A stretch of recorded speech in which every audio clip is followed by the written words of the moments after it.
And we're about to have the toss of the coin as our referee, Charles Mahan, is going out to midfield, and we'll bring that to you, I do believe.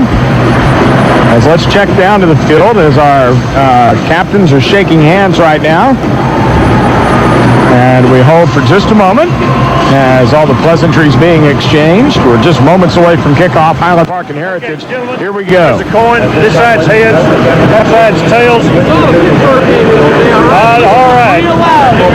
Okay, yeah. I'll let you call it. I'm going to flip it up and catch it. If I drop it, we flip it again. You call it while it's in the air. Heads! He called it heads. Is that correct, Captain? Called it heads. It is tails. Highland, we'll defer. You're going to defer. You win the toss, you will defer. We'll take football. You take football. What's going on the fence, Captain? Okay. All right, there is the toss of the coin. Highland Park has won the toss and deferred to the second half, and I thought that was great, Matt McKay, the Heritage captain, left no doubt after yesterday's Detroit-Pittsburgh debacle over what he was calling. I think he clearly called heads. I don't think there was any question about it. So Highland Park will defer to the second half. Heritage will have the football. We'll take this time out, and when we come back, we'll have the kickoff of today's game. Highland Park football on Colleyville 1190 coming up in just a moment. Southwest Guarantee Trust Company is a proud supporter of Highland Park High School and pleased to make possible this Scott's radio broadcast from a real person. See State Farm Agent E.W. Tucker at 3417 Rosedale or call at 214-696-0623. And like a good neighbor, State Farm is there. See State Farm Agent E.W. Tucker at 3417 Rosedale or call at 214-696-0623. Ask about car insurance the good neighbor State Farm way. Chuck Kelly and Matt McKay, Russell Scott down on the sidelines. Glad you're with us. Highland Park football on Colleyville 1190, and the Scots are going to kick off to get it started. Nick Dedman, Brandon Moody, and Mark McClooney are deep for the Heritage Panthers. They're playing their deepest advancement ever into the playoffs. The Scots with R.W. Smith to kick off, and we are underway. It's a line drive. Banger down to Moody at his 5-yard line. Runs middle of the field, 20, 25, 30. Out to the 40, 45, and tackled down at the 48-yard line. That's a 42-yard return by Brandon Moody as Mark Connolly makes the tackle. It was a line drive kick, and Heritage will have outstanding field position. Well, Chuck, that's one thing that you don't want to do when you're going in to play a team that you're heavily favored to beat. You don't want to give them any opportunities or any chance of thinking that they might be in this game, and Colleyville Heritage starts out with a big kickoff return to start things. Guy Tomchak is the quarterback, 185-pound senior. He's a tall fella at 6'3". He has Sid Burns in the backfield, 150-pound junior. 3 receivers, Mark McClooney, 175-pound junior. Sean Smith, 215 in the junior. And Brandon Moody, who returned that kick, 180 and a senior, as they put 2 receivers out to the left, single set back and give it to Burns. Running right on 1st and 10 from the 48. He is horse-collared and brought down from behind at the Highland Park 49-yard line by Mason Bishop. But, Matt, it appears that they may get some kind of face mask on the play. You know, the tackle was made up around the head of the ball carrier, and that is the signal, face mask against Highland Park. Didn't see the personal foul signal, however, Chuck, so it may just be a 5-yarder. Well, let me correct myself. It appears that Moody carried that football. We'll double check on that. As I thought it was the tailback Burns, but maybe we had a shift in the backfield. As the tight end for Heritage is Scott Smith. The tackles are Brandon Hooks and Jesse Luna. The guards, Chris Mitchell and Brock Ramos. And Will Truth is the center. They go 245 across the front. The penalty is down to the Highland Park 45. So just underway, it's first down and, well, it's 1st and 3. Now after the short gain and then the 5-yard penalty, the incidental face mask, and a play fake, Tomchek rolling to throw, has Lechtenberg right behind him. He will run at the 40 and get knocked down at the 38-yard line, but he's got a first down as Mason Bishop gets him. It's a 7-yard run on the play, and Eric Lechtenberg, who has 12 hurries this year, can add number 14 because he was bearing down on Guy Tomchek, who didn't want any piece of it. It's a good job by Tomchek, actually, to pull that ball down. He showed a lot of speed because we've seen all year long exactly how quick Eric Lechtenberg is covering from sideline to sideline. And that time, Tomchek showed some good speed of his own by getting outside the Highland Park containment and picking up the first down. 1st and 10 from the 38-yard line. Short side of the field is to the left. 2 receivers either side. Burns is in the backfield now at the running back position as Tomczyk swings it out far side, complete. Michael Korn has it at the 35, gets down to the 30, and he's knocked out of bounds with a first down at the 27-yard line by strong safety Clark Webb of the Highland Park defense. Russell Scott's down on the sidelines. Let's check in with Russell. Chuck, on that last play, I think Tomczyk might have been hurt. He came up limping, and he limped all the way back into the huddle, and he limped up to the line of scrimmage as well. So I'll keep my eye on that and see if we can find out exactly what happened to him. Heritage wearing the white uniforms today with the black numerals and red headgear. Highland Park, as Matt talked about earlier, with the navy over gold with the navy headgear. From the 27-yard line, 1st and 10, Tomczyk brings a man in motion. That's Korn from right to left and hands it off to Burns. He gets jammed up at the line of scrimmage, but now bounces outside, gets a nice block, and gets to the 24-yard line. Sean Smith, the T-back, came over and waylaid one of the Scots. Steven Sepulveda was the one that made the tackle. It'll be second down and about 6.5. Good job by the Scots there to continue to pursue the play. It looked like Burns was stopped up inside the tackle. He continued to bounce to the outside, and the Scots continued to come to the football. A lesser team, a defense that's not hustling quite as much, might have seen Burns go all the way into the end zone, but the Scots continued to get guys to the football, and they eventually brought him down. McClooney, Korn, and Smith lined up as the wideouts to the far side of the field. One receiver, Moody, comes wide to the right, actually short side, as they throw the slant in to Moody, caught at the 15, gets down to the 10, dragging tacklers to the 5. He won't go down until he gets to the 3, maybe even the 2. It's a 20-yard, 21-yard run. Sepulveda, Johnson, and Webb, the threesome, all jumping on Brandon Moody. He weighs 180 pounds, but right there, he looked like Jerome Bettis. They couldn't get him down. Well, that was a great play by Tomczyk. He realized the Scots were bringing all 3 linebackers. He got it. I don't know whether he checked into it or not, but he had the quick slant onto the outside, delivered the ball, and by the time that the receiver caught the ball, there were very few defenders back there to try and bring him down. Power eye to the right. As a tight end lined up on the left side, they hand it off to the fullback, Jeff Mumm, and he runs straight ahead down to the 1-yard line. Bo Brooks and Clark Webb on the tackle for Highland Park. Lechtenberg and Johnson, the ends. Mitchell and Glenwinkle, the tackles. Bishop, Sepulveda, and Bashera, the linebackers, although Bo Brooks has come in now. He's playing kind of a down position. We'll watch there. Randall Ford and Russell Aldridge, the corners. Clark Webb and William Litton are the safeties. Heritage has moved it down to the 1-yard line in Scott territory. 9 minutes, 35 seconds of the clock running in the first quarter. Power eye set. Again, behind the quarterback, Tomczyk. They've got an extra blocking back in the game as a lineman as they hand it off to Jeff Mumm, and he's into the end zone for the touchdown. Well, Heritage takes the football in great field position, stuffs it right down the Scots' throats, and just 2 minutes and 34 seconds into it, Colleyville Heritage with a 6-point lead. You said it, Chuck. Highland Park coming into this game as the favorites needed to come out and immediately shut Colleyville Heritage down on offense and then come out and run the ball right down Colleyville Heritage's throat on offense. Instead, Colleyville Heritage gets the first touchdown of the game and a lot of confidence and momentum. Matt Stevens is on for the point after attempt, and he is good out of the hold of Michael Korn. And we have played 2 minutes and 34 seconds. As mentioned, our new score, the Panthers 7 and the Scots nothing. Highland Park football continues in a moment. Picture yourself in an authentic Italian food hall with a great reputation for serving delicious Italian specialty. Complete hardware and houseware store.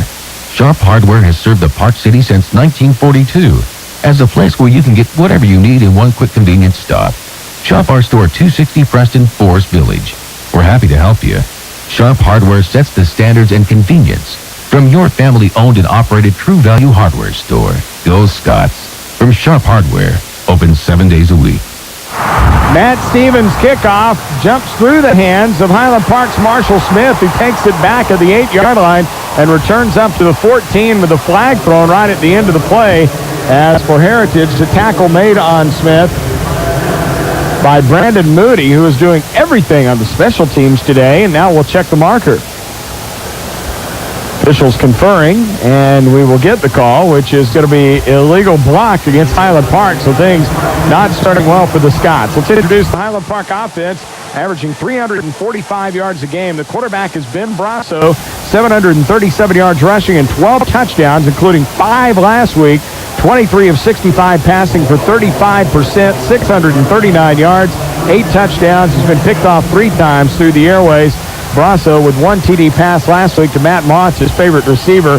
Motts, as we introduced the wideouts, 6 touchdowns receiving, 17 catches, 402 yards.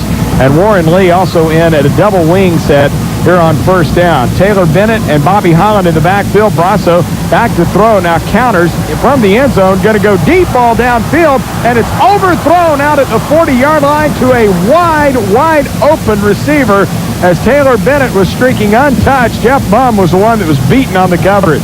Boy, that was a great play by Highland Park. A nice call deep in their own end, and great execution by the offensive line as Brasso waggled out to his right. There was no one out there to put any pressure on him, and Ben, I think, got a little bit excited and put too much underneath that ball. Bennett unable to run underneath it, and he was wide open running down the deep third on the backside. Second down and 10 from the Highland Park 7-yard line. Offset eye in the backfield. The backs are Holland and Bennett actually going to start out of a bone. Brasso down the line, toss play, running outside. It looks like this is Stansel, I believe, who's running out to the, maybe Jake Helton out to the 15-yard line. Brendan Moody makes the tackle. It is going to be Jake Helton who came into the game. I apologize. 150-pound senior who averages 7 yards a carry, and that time he gets it to within 3 yards of the stick as they get it up to the 15, third down and 3. Josh Henry and Doug Cooper the tackles, Anderson Jones and Austin Moore the guards, Will Scholkoff the center, Jimmy Crane the tight end for Highland Park. They need a conversion down 7-0 here early at Texas Stadium. Split the backs, double tight end, one receiver coming wide to the left side of the field. Brasso hands off Highland straight ahead to the 18-yard line. Will have the first down as they stop him at that point. And the tackle made by Josh Newman there. Jeff Gott and Dustin Simpson are the starting tackles for the Panthers. Ty Ford and Kenny Rigolo are the ends.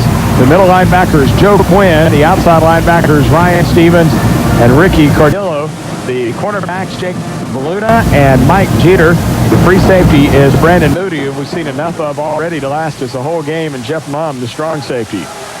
Highland Park moving the chains, first down from the 18-yard line. Receivers to either side of the field.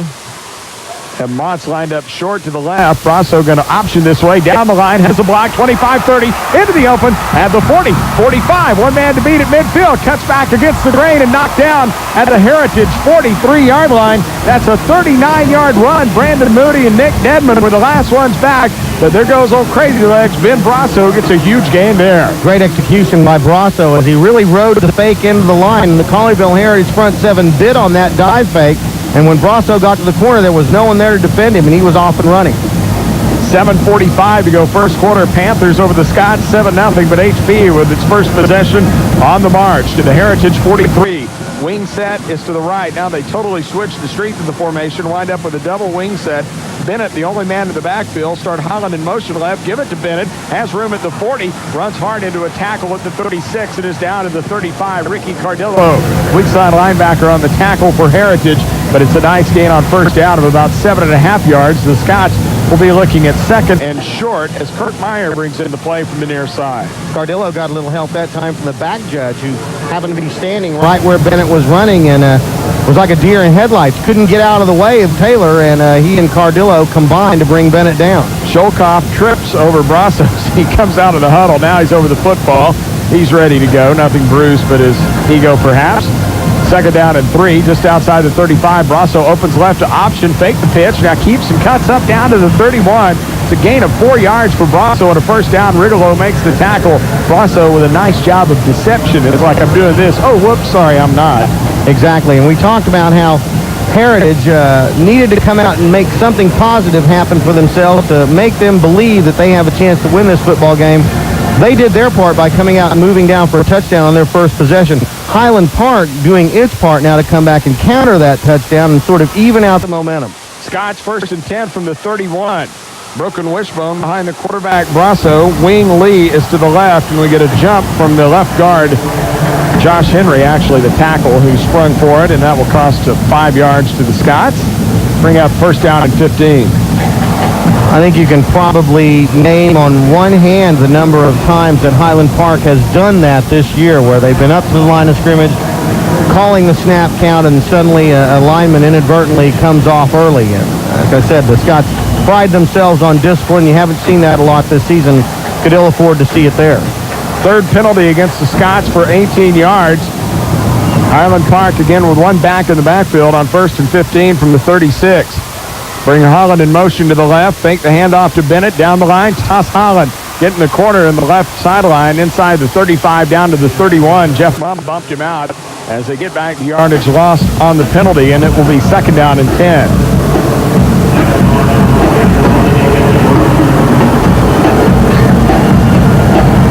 Line of scrimmage, the 30-yard line. Actually, they gave him 6 yards. We'll go to Russell after this play as the Scots, Ben Brasso, telling his team exactly what play they want to run, and quickly they break the huddle to come to the line of scrimmage. Jumbo line is to the near side with a wing also. I think they're going to be coming short side. Well, it's a draw play, and Bennett gets blasted back at the 35 as Dustin Stimson didn't fall for the overload left. He came right through, and 260-pound senior blast Bennett for a loss of 5. We go down to the field, and here's Russell. Guys, I talked to John Klein, who is not playing this afternoon because of a knee injury, and asked him about sitting in the locker room with the rest of the team during that triple overtime game. He said it was very intense, and it was very quiet in there, as kind of one of those things hard to get up because there's so much waiting time. But he says, you know, he thinks everybody took it in stride, and he thinks the team is ready to get out here and play. 3rd and 14 from the 35. Brasso back to throw. Heavy pressure, hit, and sacked back to the 43-yard line. Ty Ford broke through the line of scrimmage basically untouched, and Brasso is sacked for a loss of 8 yards, and Highland Park will not answer the Heritage touchdown as he'll be forced to punt. 2 plays in a row, the Heritage defensive line just literally whipped Highland Park up front. Didn't out-quick them. They engaged them and then got off the blocks. Got back on the first play to knock knock Bennett down for a loss. And that time they got to Brasso, knocked him back outside the 40-yard line. The Scots are going to have to punt.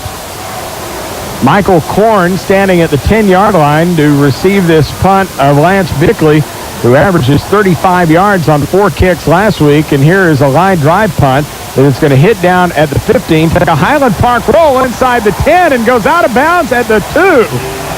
41-yard punt for Lance Bickley. And as they say, Matt, I don't think he could have went down and set it with his hands any better than he just booted that one, and now Heritage is in a big hole. Well, we mentioned the loss of Tobin Swope a couple of weeks ago. Tobin, of course, had done the punting and the place-kicking chores for Highland Park up until he received that injury in the Seagoville game. Everybody was concerned about how the Scots would be affected in the kicking game, but we mentioned at the top of the show that Bickley has come in and not only done a fine job in kicking the ball off the tee for extra points and field goals, but he's also been punting very well, and there's a great example. 1st and 10, Heritage from its own 2-yard line. They lead with 4:38 to go in the first period by a score of 7-0.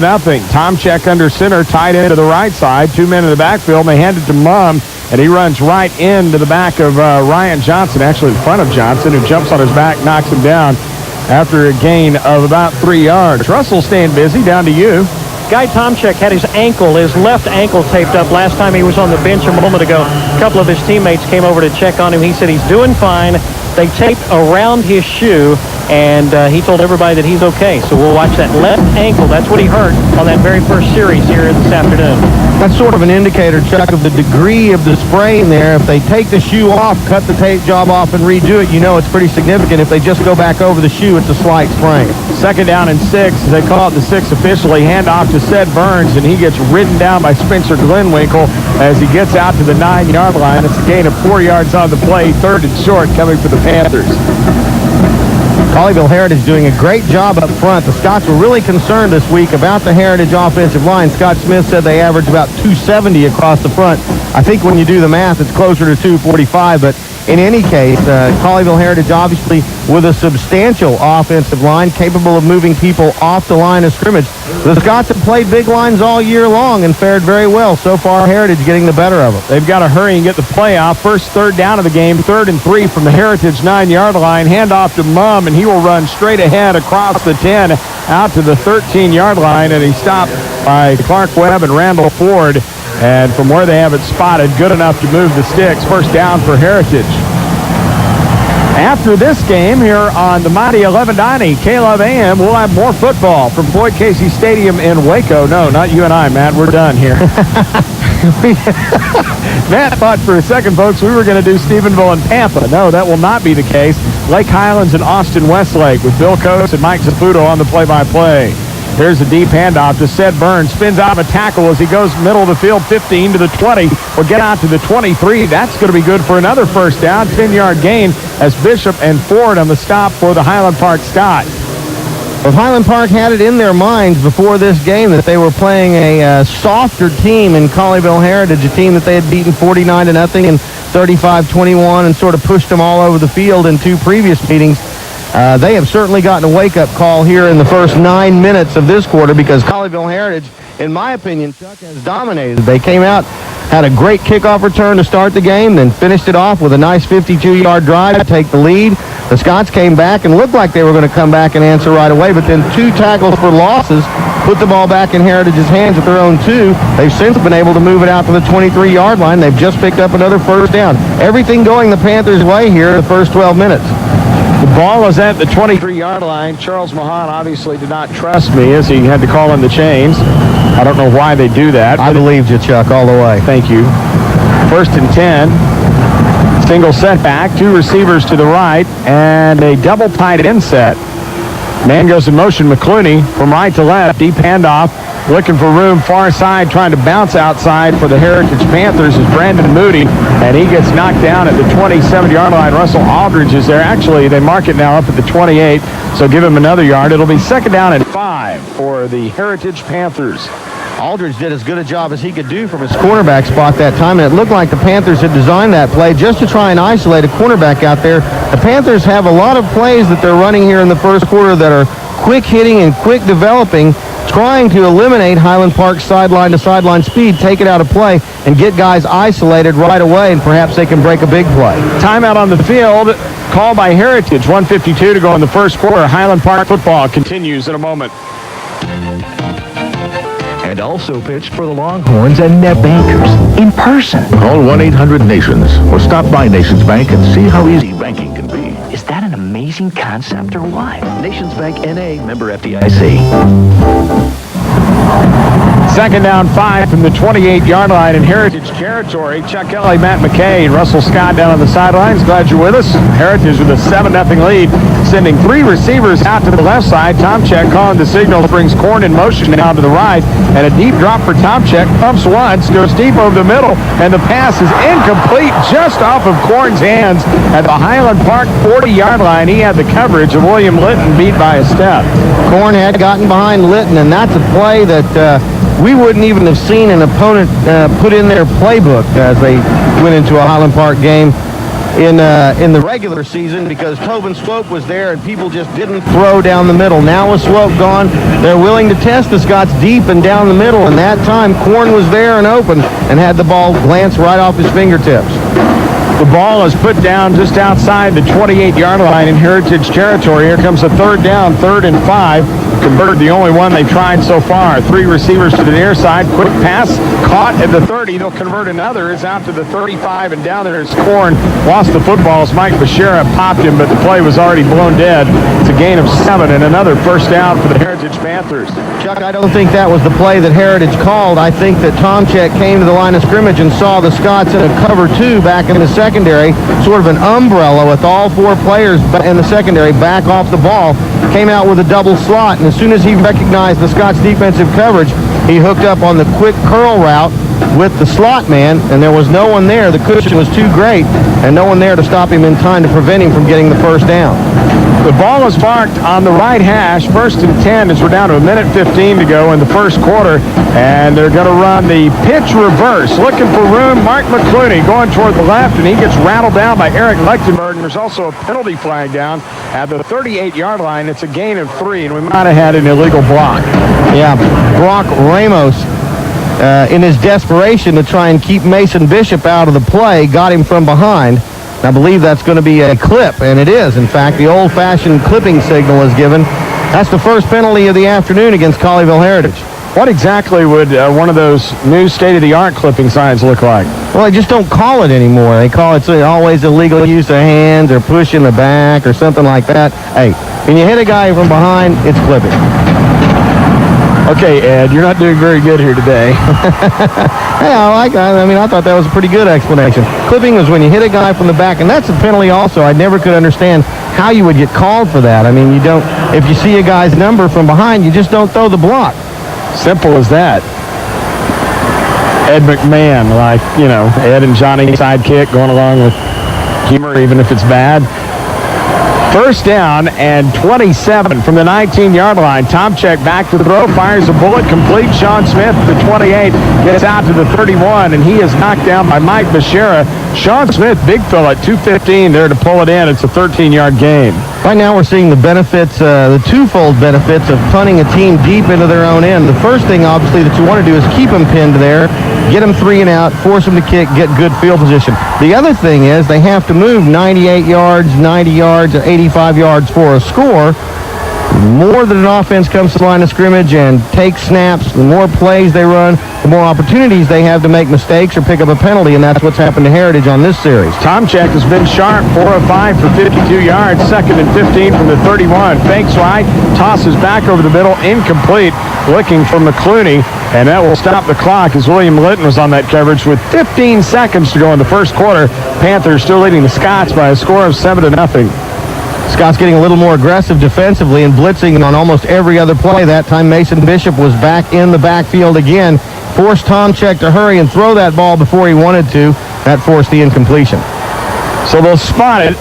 Right side hash at the 31. 3rd down and 15 for the Panthers. Scots would like to get a hold and take the football back here.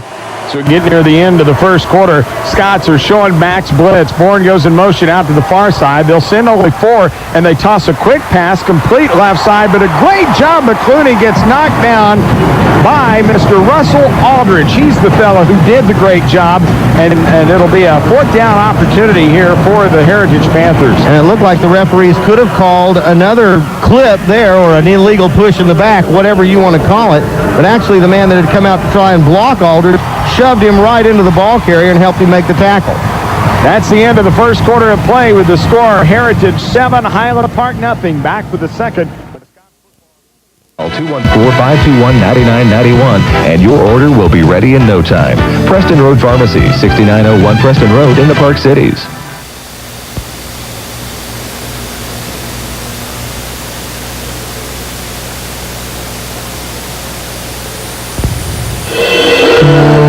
When the Sewell family started out in the car business back in 1911, choices were hard to come by.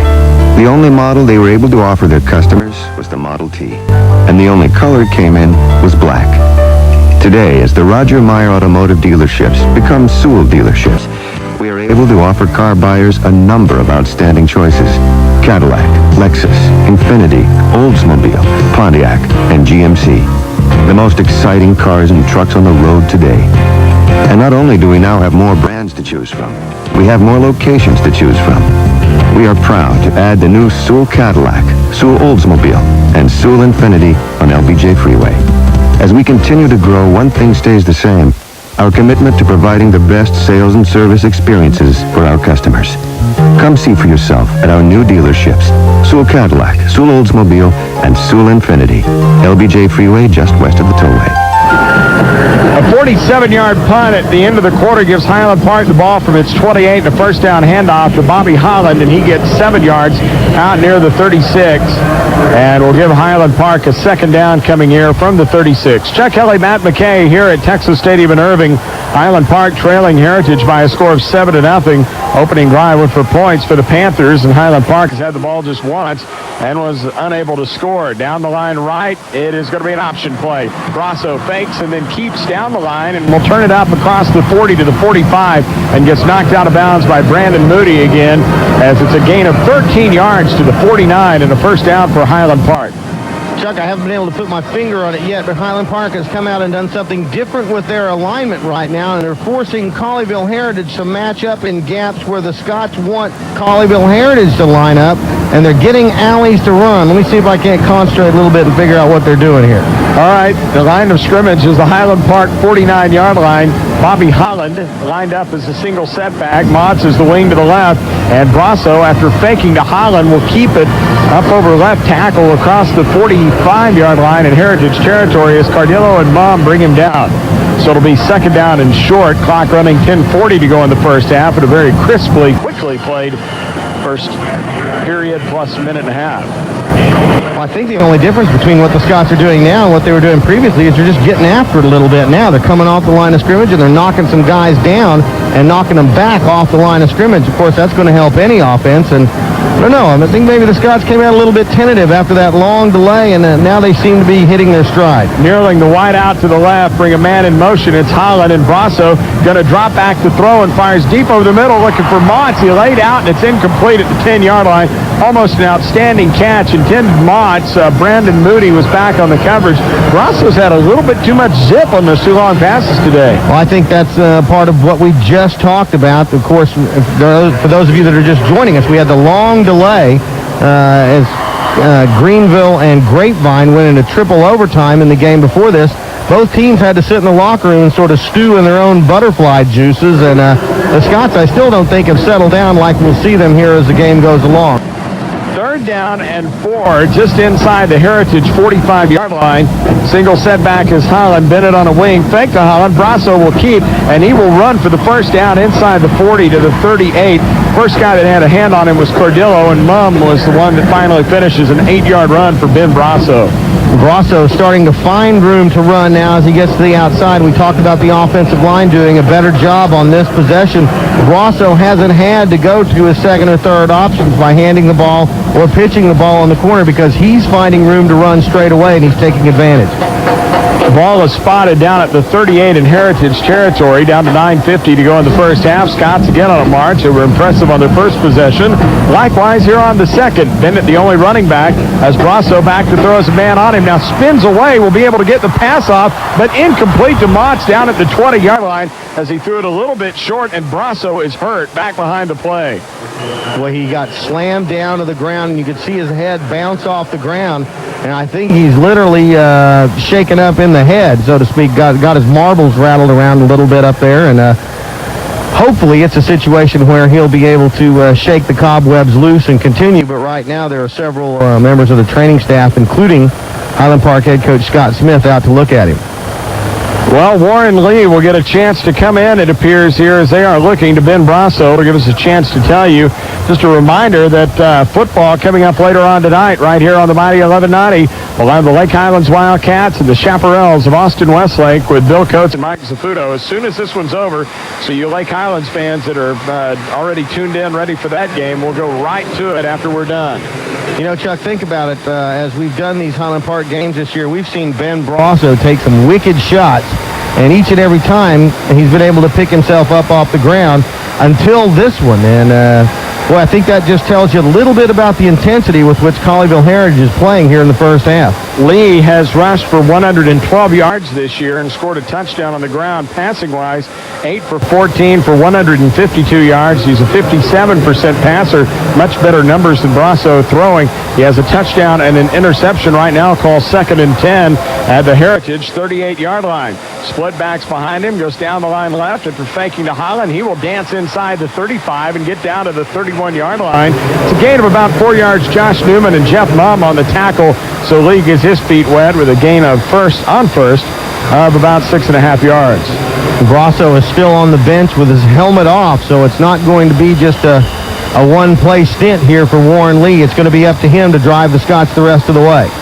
We'll have an injury report coming up in just a few moments, so stick around. Russell Scott will get on the scene and see what they're looking at with Brasso as Lee looks at a third down and about 3.5 as the ball's marked at the 31. Short side of the field to the left, 2 backs behind him.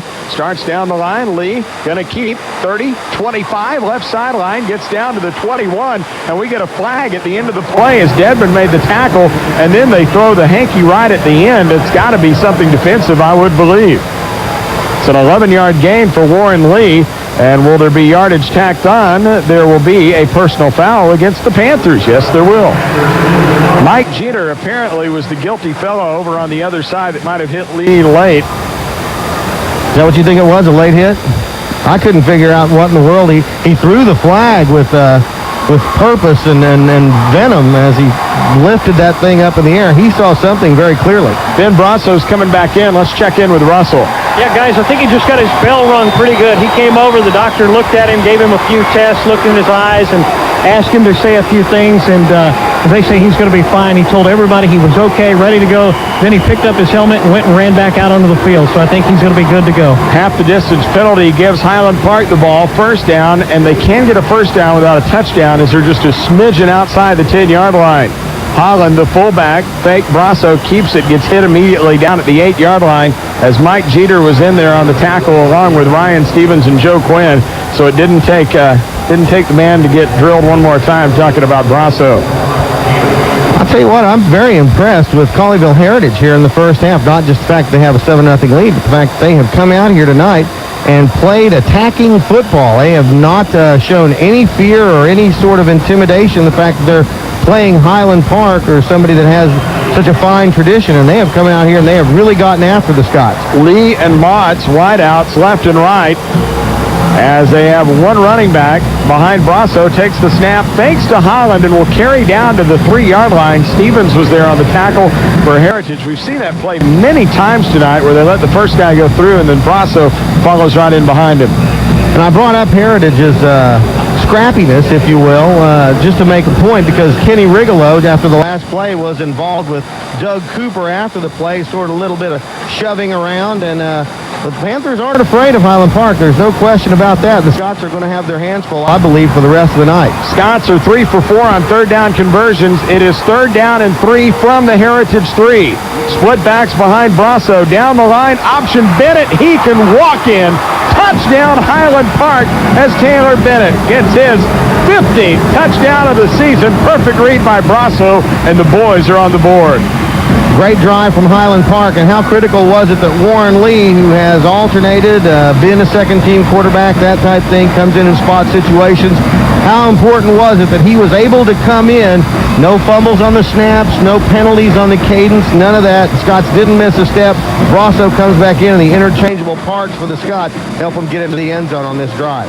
Point after to come from Lance Bickley, who's so far on the PATs, 13 out of 15, and he connects here. 7:15 to go in the first half with our new score, Highland Park 7, Colleyville. Price and protection. See State Farm agent Kathy Wall at 5600 West Lovers Lane, Suite 200, or call at 214-35.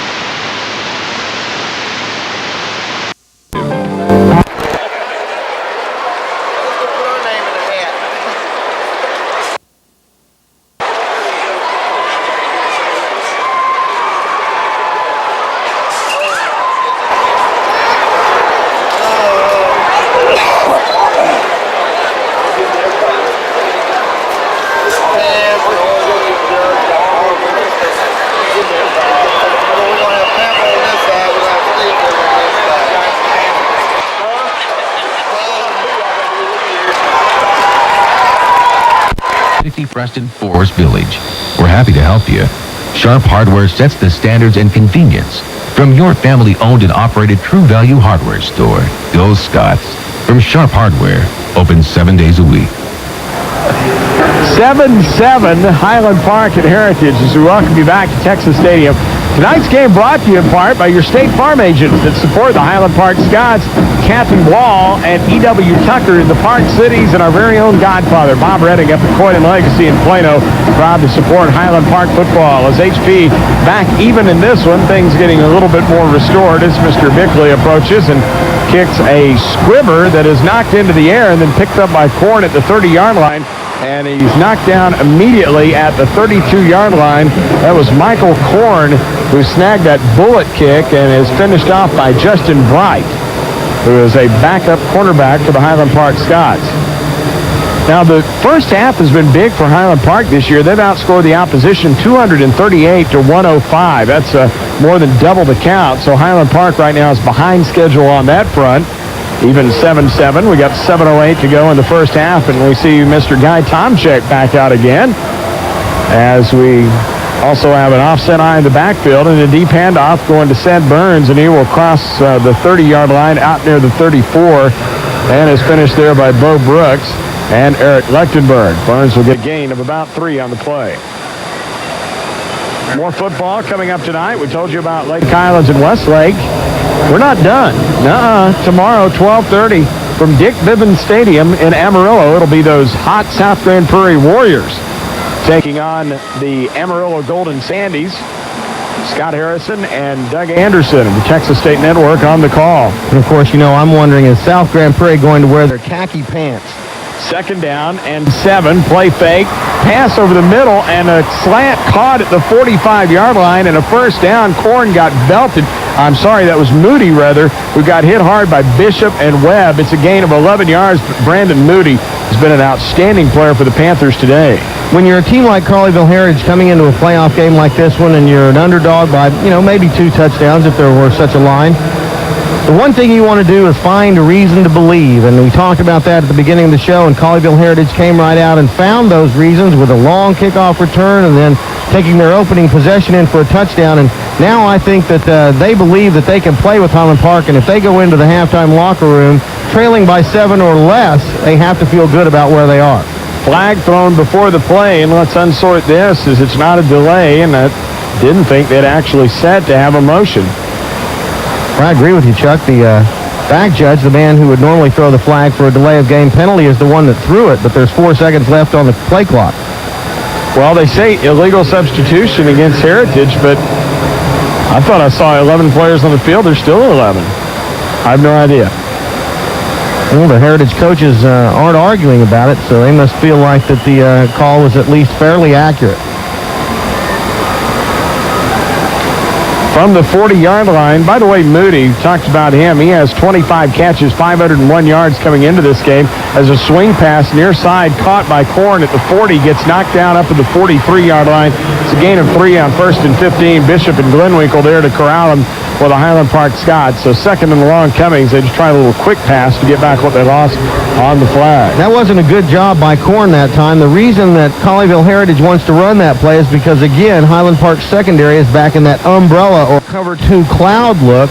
And so the theory is if you throw the ball to the slot man, the man way off the line of scrimmage, one of the safeties, shouldn't be able to react up quickly enough. Korn danced around after he caught the ball and gave the Scots time to react defensively. 2 receivers left and right. Tomchek out from under center. 7-step drop to throw. Fires out near side, and he's lucky it wasn't picked off.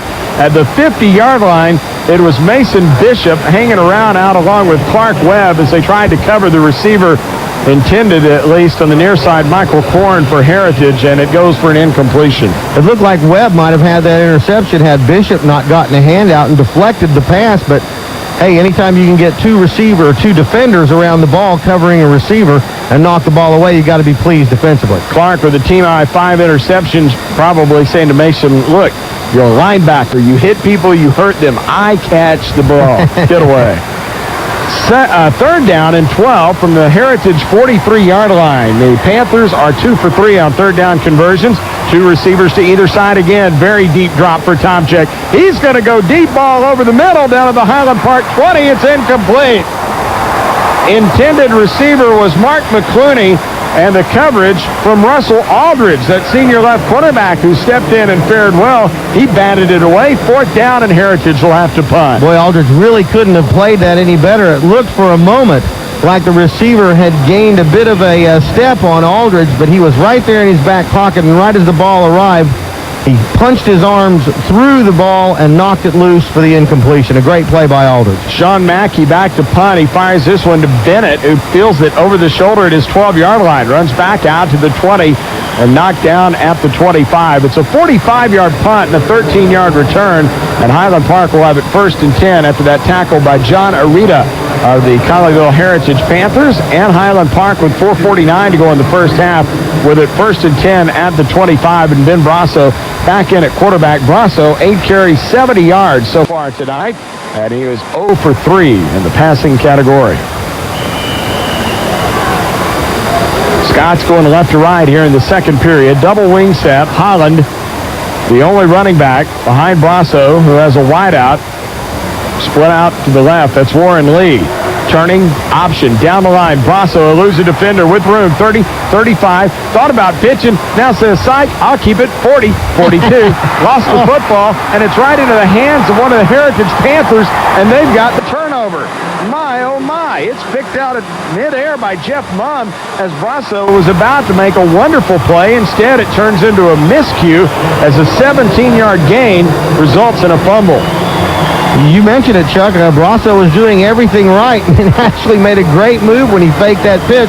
But how many times do you see it when players are struggling and fighting for extra yards? When one or two players has them wrapped up around the ankle or the hips or so, they continue to fight forward, and someone else comes in and knocks the ball loose. That's what happened to Brasso there. 1st and 10 Heritage after the turnover at the Highland Park 38.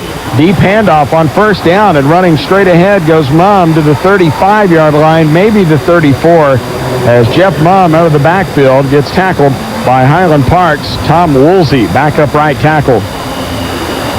Well, just as you mentioned, Chuck, the Scots were just about to restore some order to this game as they had the ball with 4 minutes and 49 seconds to play in the half. Only 75 yards to go for a potential go-ahead score. Brasso looked like he had some room out on the corner, and suddenly the fumble gives Colleyville Heritage a chance to take the lead into the locker room. And boy, how good would they have to feel if they went into the locker room with any sort of lead at all, and now timeout's going to be called by Heritage. That's how important they consider this series to be. We'll take it with them. 7-7, 4:02 to go in the first half. Highland Park football continues in a moment. Cafe Pacific, located in the Highland Park Village. Holiday Realtors in the Park Cities is proud to be a part of the home team at Abbey Holiday, as well as another winning team, too, the Highland Park Scots. Specializing in the Park Cities, Stuart Lee has over 2 decades of experience and expertise to help you with your real estate transaction. Stuart is a star producer at Abbey Holiday Realtors, the top level an agent can achieve, and welcomes your call at the Highland Park office at 214-526-6600, or stop in at 5550 Preston Road. Highland Park graduate Stuart Lee and Abbey Holiday Realtors, proud to support Scots football. Out of the timeout, 2nd down and 7, and a pass over on the left side, and the flat incomplete, looking for Michael Korn. Clark Webb is on the coverage, and 3rd down will be coming. 7-7 Highland Park and Colleyville Heritage now. 3:58 to go in the first half. Webb actually got up off the ground with the ball that time, and I don't know, I guess he thought he was close enough to intercepting it that he thought he might go ahead and try to sell it to the referees, but they weren't buying. 3rd down and 7. Tomchek will go out of he'll go from under center. He has thrown 3 straight incompletions as he goes under the back of Will Troop. 1 receiver to either side, 2 backs in the backfield, play fake, and then dump it out to Sean Smith, who catches it at the 35, gets to the 30, but he's short of the yardage necessary as Mason Bishop got him down around the ankles and tackles him, the senior, along with Russell Aldridge, helping out on the stop. Boy, Mason Bishop could not have played that any better as the screen was well set up to the left, and Bishop was uncovered, or unblocked, I should say, about 5 yards off the line of scrimmage. He saw what was happening and fought his way upfield to make a one-on-one tackle and prevent Colleyville Heritage from picking up the 1st down. Now they've got a 4th and 2. Panthers didn't even think about doing anything but going for it. 4th and 2 from the 30. 3:15 to go in the first half. Receivers left and right. Offset eye in the backfield. Deep handoff with the 1st down. This is Mumm, who crashes to the 25-yard line. Bishop and Beshara on the tackle, but a 6-yard gain up the middle for the Heritage running back, Jeff Mumm. Wait, I'm surprised that Colleyville Heritage can line up on 4th and 2 and knock Highland Park off the line of scrimmage. You can see the defenders now for the Scots, a few of them with their hands on their hips. They must be feeling the same sort of disappointment as Colleyville Heritage now looking to take advantage of the Scott fumble in the last 5 minutes of the half. Mumm just carried 1 game this year. That was, at least in the regular season, that was 4 carries for 35 yards against Fossil Ridge in the Week 10 blowout for the Heritage Panthers. Here's a deep handoff. This time in trouble is Brandon Moody running out right. We get a flag thrown after a gain of zip on the play. But now let's check the flag and see what it's all about. William Litton gets credit for that tackle. The officials will confer at the 25-yard line, and our preliminary indication from our referee will be an incidental face mask against Highland Park. Well, that's 2 tough breaks there for the Scots because Randall Ford had gotten into the backfield and had a chance to bring Burns down for about a 5-yard loss. Burns was able to break that tackle, and when the Scots did bring him down, they brought him down by the face mask. So instead of a loss of 4, instead it'll be 1st and 5 for Heritage from the 20. So that turns out to be essentially a 9-yard penalty, although only 5 officially in the books. And Highland Park has been whistled now 4 times for 23 yards, and the ball at the 20-yard line in Scott's territory. 2:35, and the clock put back in motion. Heritage with the ball. They have only one timeout left. Highland Park with all three of its timeouts remaining. 1st and 5, offset eye behind Tomczyk. Handoff to Mum, the deep back, and he gets a yard to the 19-yard line. He was grabbed by Bo Brooks in the middle, got a hold of his ankles, and wouldn't let him go. The leading tackler for the Highland Park Scots, of the fellows that are playing tonight, is Mason Bishop. He has 77 stops on the year, 4 sacks to his credit as well. Mike Bashir in the middle with 71 tackles, couple of hurries, and has caused 2 fumbles. Spencer Glenwinkle has been the busiest guy. He and Lechtenberg, they have fumble recoveries, they have hurries, they have sacks, and a whole bunch of tackles too. Highland Park playing without a bunch of guys defensively. 2nd down and 4 from the 19-yard line. Here's a handoff to Mum again, and he gets belted right at the line of scrimmage by Mason Bishop, the weak side linebacker, who delivers another crushing blow right at the 20-yard line. That's a loss of 1. Now here comes third down for the Panthers. We've got a minute and a half to go in the second quarter. Mason Bishop continues to have a great first half here defensively for Highland Park. And you have to wonder how long it's going to be before the rest of the Scots see Mason Bishop flying around and making plays like he is on defense and say to themselves, boy, we got to step it up there and play with Mason. We're letting him down. We got to get after it like he is. 245-pound offensive front for the Panthers. It is 3rd down and 5. This is Tomczyk rolling out on a bootleg left to throw against his body, and it's incomplete, intended for Mark McClooney on the sidelines at the 10. Russell Aldridge is over in coverage for Highland Park, and that'll bring up 4th down, and Heritage, I do believe here, Matt, will attempt the field goal. I think you're right, Chuck, and credit Spencer Glenwinkle that time for getting into the backfield and forcing Tomczyk to throw that ball before he was ready. He had a receiver going deep on the 15-yard out route and had to throw it well before the receiver made his break because he was under heavy pressure. Heritage will send Matt Stevens on for what will be a 37-yard attempt. The ball is down, the kick on the way with plenty of leg, and he is good. Timeout on the field with 59 seconds left to go in the first half, and our new score, Colleyville Heritage 10 and Highland Park 7. Scots football continues in a moment. Success as a team, whether you're talking Scott football or real estate, has its price. Sorry, it just slipped out. Let Nations Bank put your home equity to work. Call 1-800-NATIONS. Nations Bank N.A., equal housing lender. But 10-7, Heritage leads Highland Park as we welcome you back to Texas Stadium. You're listening to Scots football tonight on the mighty 1190 KLUV. Scots fans having to follow us around the dial a little bit. We do apologize for that, but we've had some conflicts on our regular home for Highland Park football, and we may get the big prize next week. Details on that to follow. I have a little surprise for you. Here's a deep onside by Stevens, going to go right out of bounds at the 22-yard line. Flag gets thrown there, and it will be Highland Park's football at the 30, or they'll make them re-kick it. I assume the Scots will take it. They've got all 3 timeouts left, 59 seconds to go here in the first half, and the illegal procedure call against Heritage, and they may make them kick it over again. I think they might. I mean, that would make sense. And now, just as we say that, they send the offense out on the field. But it would make sense because with 59 seconds to go, you would feel like that your best opportunity to score points in the final minute of play would be to get it as far downfield as possible. I don't know whether the 30 is good enough. Obviously, Scott Smith thinks it is. Don't drag me into your abyss there, fella. What's that? He said we.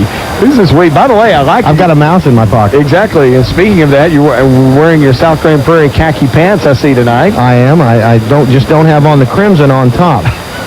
1st and 10 from the 30-yard line. Scots will have it left side hash. 59 seconds to go in the second quarter, and they go with an empty backfield. 2 receivers to either side. Brasso got to open right and throw back over the middle, incomplete for the tight end Crane at the 36-yard line as it hit him down a little bit low, and Joe Quinn was there kind of providing some token coverage for the Panthers. That's an interesting play there, Chuck, excuse me, as Brasso opened up to come down the line, and there was nobody in the backfield. So I don't know what kind of, if that's a play fake designed to freeze the linebackers or what. Have it at the 30 again. 2nd down and 10. 3 seconds clicked off the clock on that play, so 56 ticks remaining. Holland is in the backfield this time behind Brasso. Turns, counter option, coming right, toss to Bennett. Looking to turn it at the 25, gets to the 30, and is knocked down up at the 32-yard line by Ryan Stevens. The strong side linebacker will bring up 3rd and long. The Scots don't seem to be in any particular hurry, so they may be content to go into the locker room down by 3. Colleyville Heritage's defense continues to play great responsibility defense here in the first half. Guys aren't flying around out of control. They're staying at home, playing their positions, and letting the Scots come to them. And so far, it's worked out beautifully. See if Highland Park plays conservative here as they've got Bennett in the backfield, 3rd and 8 with 15 seconds to go in the half. The line of scrimmage, the 32 in Highland Park territory. Brasso down the line, started right, looks back left, now turns back right, throws to Bennett down the sideline, overthrows him incomplete, and that will stop the clock with 7 seconds to go in the first half. And I don't know how else to say it, Matt. Brasso's just having a bad throwing night this evening. That's the second time that the Scots have tried to run that play, and the second time that Taylor Bennett has been wide open down the sideline, and the second time that Brasso has overthrown it. Brasso now has gone 0 for 5 in the ball game. His passing percentage just 35% coming in, but he'd actually lifted that up from 3 weeks ago when he was down, as I recall, to season low 29%. On 4th down, Bickley will try to kick here. 41 yards was his first punt. The line of scrimmage at 32. He'll hit it just outside his 20. And a high wobbly kick will go straight down the middle of the field and be fielded with a fair catch at the 38-yard line by Michael Korn. And that's a 31-yard punt. That is also the end of the first half of play. So we are through 2 very quick quarters here at Texas Stadium with our score at the intermission. The Colleyville Heritage Panthers 10 and the Highland Park Scots 7. Stay tuned. We'll have this time out and be back with the official Scots halftime show when Highland Park football on the mighty 1190 continues in a moment. Picture yourself in an authentic Italian food hall with a great reputation for serving delicious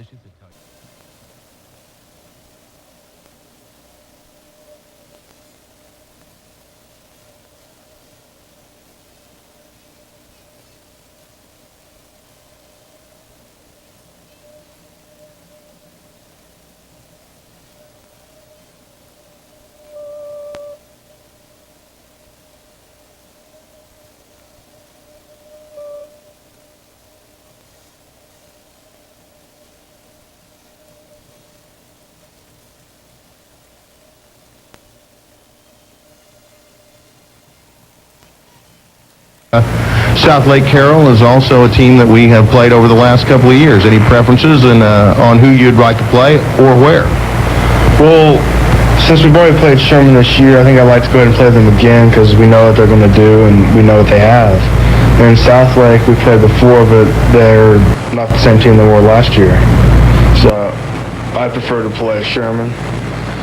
And as of where, I don't care, wherever. About the parking lot here between the gym and Highlander Stadium. You take them on there? That'll be fine. All right, that's Highland Park running back Taylor Bennett as the Scots and Colleyville Heritage tangle here at Texas Stadium. It's halftime, and Chuck and I will take a short break, and then we will be back with the second half of action as Scots football continues. Cafe Pacific, located in the Highland Park Village, has built quite a reputation, even beyond its succulent San Francisco-style seafood, Italian specialties, and perfectly grilled steaks. Consistently, Cafe Pacific received the prestigious Dirono Award, identifying the restaurant as having the highest quality standards in all aspects of the dining experience. All Scott fans are invited to enjoy the dining pleasures of Cafe Pacific, open Monday through Saturday for lunch or dinner. Cafe Pacific and the Highland Park Village, proudly supporting the Highland Park Scots. Southwest Guarantee Trust Company is a proud supporter of Highland Park High School and pleased to make possible the Scots radio broadcast. Southwest Guarantee Trust Company is the largest independent trust company in Texas, with a senior staff that's prepared to handle your needs in personal trust and estate management. As a national organization, Southwest Guarantee Trust promises you'll find hometown commitment from local officers like Senior Vice Presidents John Norman, Marilyn Kinzer, and Bill Olson. Southwest Guarantee Trust Company in Preston Center. Phone 214-363-0027. We're with us, Scott. You wouldn't trust just anyone to drive your car, so why trust just any company to insure it? See State Farm for dependable, affordable protection with the good neighbor service you deserve. Cut-rate car insurance may sound great, but are you really getting the protection and service you need? With State Farm...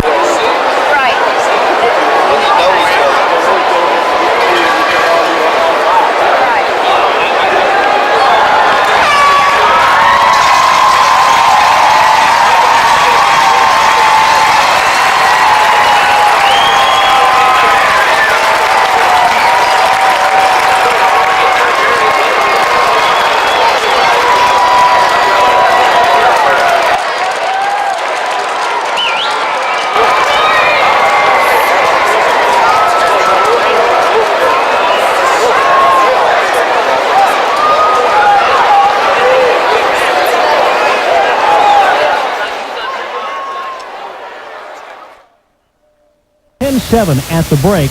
Highland Park's Ben Brasso, quarterback, 0 for 5 in the first half. On the ground, Taylor Bennett, 4 carries for 8 yards. Bobby Holland has 16 yards on 3 carries.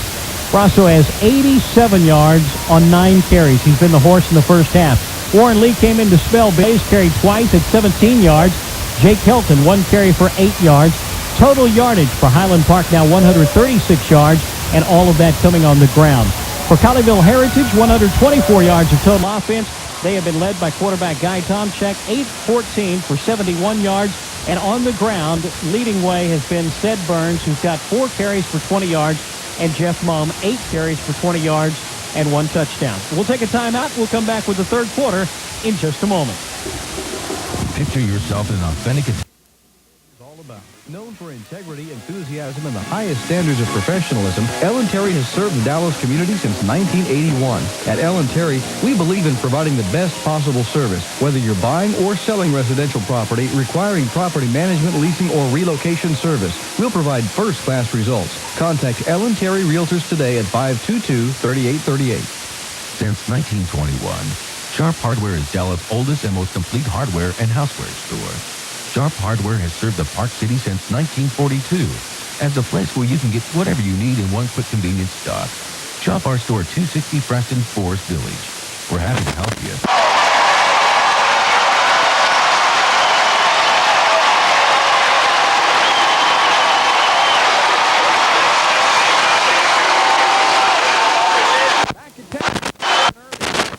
McKay, the third quarter about to start in Highland Park for the first time in several weeks, finding itself behind at the intermission 10-7.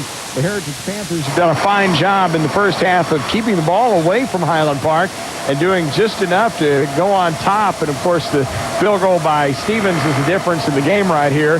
But the Scots will get the football to start things here in the third quarter as Stevens approaches and puts a foot into it to Squibber down the middle of the field, picked up at the 17, run back out to the 20, and Randall Ford is the 25, still running out across the 35, and will have the 41-yard line before he's finished. It's a 24-yard return as Jeff Mumm makes the tackle for the Heritage Panthers with some help from Trey Golden. The Highland Park offense led by quarterback Ben Brasso. The running backs are Bobby Holland and Taylor Bennett. Mott's the quick end, and we'll see the rotation at flanker. Let's see who starts out. It'll be Warren Lee at the wide blocker, they call it.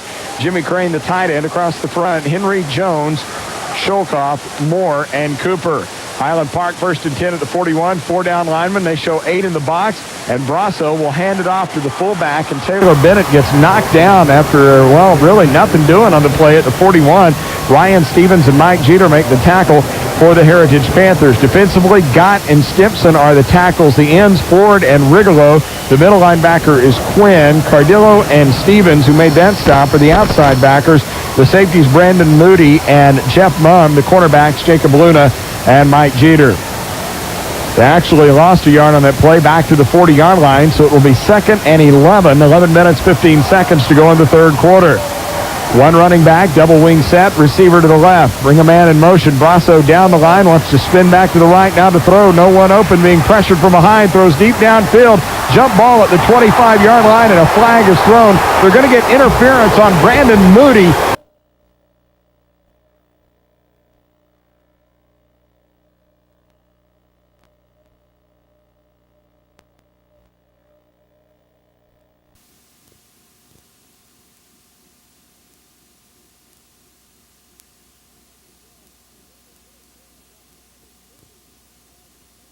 Flag is thrown. They're going to get interference on Brandon Moody as the pass intended for Mott, and the flag thrown at the 25-yard line, Matt. I don't think there's any question about it. One of the Colleyville Heritage coaches came all the way out on the field to protest that call. He's very fortunate that he didn't get another flag thrown on him. I don't think there's any question about the fact that Brandon Moore interfered on the play simply because Matt Mott found the football and was adjusting on the football. Moore had not found the football and trundled right into Matt Mott as he was trying to size that ball up. That's interference just as plain as you please. So that'll cost 15 yards against the Panthers. This is not like pro football where you get the elongated pass interference penalty, which could be anywhere, I guess, from 15 to 99 yards. This is actually Going to be 15 from the line of scrimmage instead of, or 98 yards in some case, okay, instead of about 35 yards on that pass play. So this is where it hurts you in the high school ranks. But it should be enough for the first down. I think this possession is critical for Highland Park to come out and establish themselves in the second half. And I don't think in the first half they ever really did let Colleyville Heritage know who's supposed to be who in this football game. And this is their chance to come out and set a tone for the second half, and they get a break there as they pick up the first down inside Heritage territory. 11:03 to go third quarter. Panthers over the Scots 10-7, but Highland Park with it just inside the Panther 45-yard line.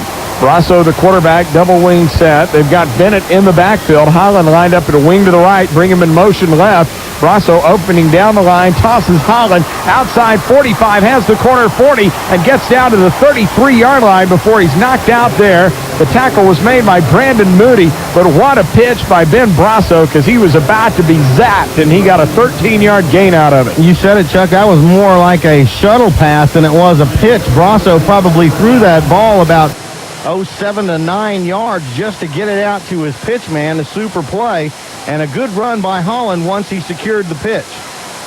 The ball is at the 32-yard line, just inside the 33, actually, as the Scots have a 1st and 10, short side of the field to the left, 4-3 look up front for Heritage, and a broken play as Brasso was going to try to hand it off to Holland, and instead fell straight forward for about a yard. Jeff Gott made the tackle as they get down to the 31. I think the Scots have grown to respect, if you will, Colleyville Heritage's offensive and defensive line. Highland Park's offensive line, I think, came out in the first couple of series and thought that they were probably going to have, a relatively easy day of it. They found out very quickly that was not going to be the case, and now they're sort of adjusting up to take on this Heritage defense. It's been quite scrappy so far. Double tight end formation. The handoff to Holland on a quick slant at right tackle. Gets down to the 28-yard line. It's a gain of 3 yards on the play. Stop made by Dustin Stimson, the left tackle for the Panthers. And it'll bring up a second down situation for Highland Park. And they're going to need a third down, Third down, they're going to need about 6. Highland Park football brought to you in part by Dallas Theological Seminary. Thanks to Johnny Coons and our friends at Dallas Theological Seminary. Been on all year long. Also, Nations Bank, proud to support the Scots. Vaughn Lee and all our friends at Nations Bank, firmly behind the HB football team. Right now, 3rd down and 6 from the 28. Start a man in motion left. Down the line, Brasso hands off left for Bennett. He's not going to have the first down as he gets stopped at the 26-yard line. Joe Quinn, the middle linebacker, was there. Interesting decision here for Highland Park coach Scott Smith. It's 4th down, about 4 to go. If you bring out the kicking tee, you're looking at about a 43-yard field goal. And, of course, the Scots would have to use Lance Bickley to kick that field goal with Tobin Swope on the sidelines, and in trots the number 6 with tee in hand. Well, this will be a distance job, but Bickley with enough foot, if everything else works right, to get it there. He sets it down between the 33 and the 34-yard line. This will be a 43-yard attempt with a slight angle to the right. Scots trailing 10-7. Bickley nods yes to Warren Lee. They're ready. Waits for the snap. It's going to be a fake. Lee back to throw. Pass wide open receivers. Mott caught. Touchdown. Oh, man. Warren Lee to Matt Mott. Surprise, surprise. Panthers got caught, and the Scots lead it 13-10. Man, I was totally fooled, Chuck. I did not expect that. I was all worried about Bickley. Can he kick it from this distance or not? And the Scots take that right out of play by snapping it to Lee. He stands up and fires to Mott. And what a perfect throw by Lee. He didn't take any time to set up or anything. He just threw it to a spot. And Mott ran right underneath it. He was wide open and gets the touchdown. That is Warren Lee's 2nd touchdown pass of the year, 7th TD reception for Mott, and 8th overall. Now Bickley going to try it again. I assume they'll try the point after. They do. It's good. 8:34 to go in the 3rd quarter, and our new score becomes Highland Park 14, Colleyville Heritage 10, and Scots football continues in 1 minute. Are you ready to test your Highland Park sports trivia IQ? What Highland Park graduate is a member of the NFL Hall of Fame, but is also remembered as an outstanding baseball player at the University of Texas? If you answered Bobby Lane, you're right. He was a quarterback at Texas and All-Pro for Detroit, and also pitched for the Longhorns and never lost a game. Dallas Seminary salutes the excellence of Highland Park athletics and says, "Go Scots!" I'm a guy who practically lives in cyberspace. I've surfed the net, I've programmed a VCR, I am at peace with technology. So I bank with Nations Bank. Sometimes I drop by on the internet, sometimes I bank by phone, or I use one of the zillion Nations Bank ATMs. But get this, they have these banking centers where I can interface with real live bankers in person. Call 1-800-NATIONS or stop by Nations Bank and see how easy banking can be. Is that an amazing concept or what? Nations Bank N.A., member FDIC. 14-10, Highland Park on top. Let's go down to the sidelines. Here's Russell Scott. Guys, I'm standing here with John Klein, who's not able to play because of a knee injury. Did you guys make a lot of adjustments at halftime? We're going to more of a zone coverage on 2 and 2, which should help on our run and help on covering the deep ball. Go ahead. What was the mood in the locker room? Oh, it was really upbeat. We feel we've moved the ball on them effectively. We just couple turnovers, and our defense, started picking it up after that first drive, and we feel really good about where we are. R.W. Smith with a kickoff that's fielded at the Heritage 32-yard line and returned out to the 37 as Zach Johnson makes the tackle. Let's go back to Russell. One more question, John. Did you talk about the fake field goal at all? I haven't heard anything about it. I was as surprised as you were. Guys, that's John Klein. He's out. John says he might be ready to go when they get to the state championship game. Wow, it's about 3 weeks away, so let's hope for the best for John Klein. Thank you, Russell. 1st and 10 Heritage from the 38-yard line. The quarterback, Guy Tomchek, with Sed Burns in the backfield. 2 receivers left, 1 to the right. They call the play at the line of scrimmage. Highland Park with 5 down linemen across the front. Tomchek with the snap, hands it off to Burns, and he gets sandwiched by Steven Sepulveda and Eric Lechtenberg. It's a gain of 2 yards on the play. Front line, the tackles Brandon Hooks and Jesse Luna. The guards Chris Mitchell and Brock Ramos. Will Troop is the center.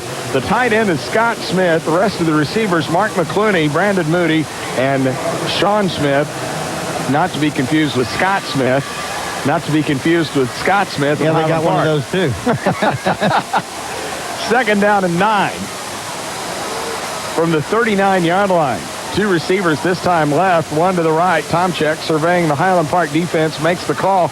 Quick drop, fires the slant, caught by McClooney with room, 45-50 into Highland Park territory at the 40, and he's down at the 37 to Sepulveda. Got him from behind, but not before, Matt, a 24-yard gain.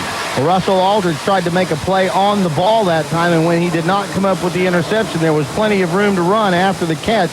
Chuck, I think this is a critical series in the football game because nothing has gone against Colleyville Heritage until these opening minutes of the second half. They got an interference penalty against them. Now the Scots whip out a fake punt on them, or a fake field goal, I should say, and score a touchdown.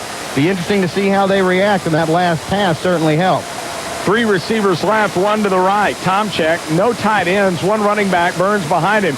Quick pass out on the left side, complete at the 38 and ridden immediately out of bounds. Clark Webb throwing Michael Korn to the turf, and not a flag going to be thrown, even though it was at the Heritage bench, because he was twisting him down. Webb came up and made the play that time, and the reason the difference in that play and the other plays where Heritage has been able to shoot the ball out to their slot man very quickly and pick up 8-10 yards, because the Scots weren't in that umbrella or cloud coverage that time. They were more in a sky, a traditional strong safety, free safety look. And with Webb up closer to the line of scrimmage in the strong safety spot, he was able to react to the slot receiver much quicker. 2nd down and 8 from the 35-yard line. Tomchek this time will go back in the shotgun. Wait for the snap, fires it out the left side, complete again to Korn. At the 35, gets down to the 31-yard line. That'll be a gain of 4 yards on the play. William Litton got him. 3rd down coming. Same play, this time to the weak side, and it was Litton's responsibility to roll up very quickly from his free safety spot. He knew that the slot man was uncovered and that he would be his responsibility. In fact, he saw Tomchek and Korn sort of communicate, and he was ready when the pass was thrown. He rolled up immediately and made the tackle. The ball's just outside the 30-yard line in Highland Park territory. 3rd down and 3. 2 of 6 on 3rd down conversions are the Panthers. 3 receivers right. Tomchek out from under center, back to throw. Flushed out of the pocket, runs forward and gets tripped behind the line of scrimmage at the 30-yard line, but there's a marker thrown downfield at the Highland Park 15.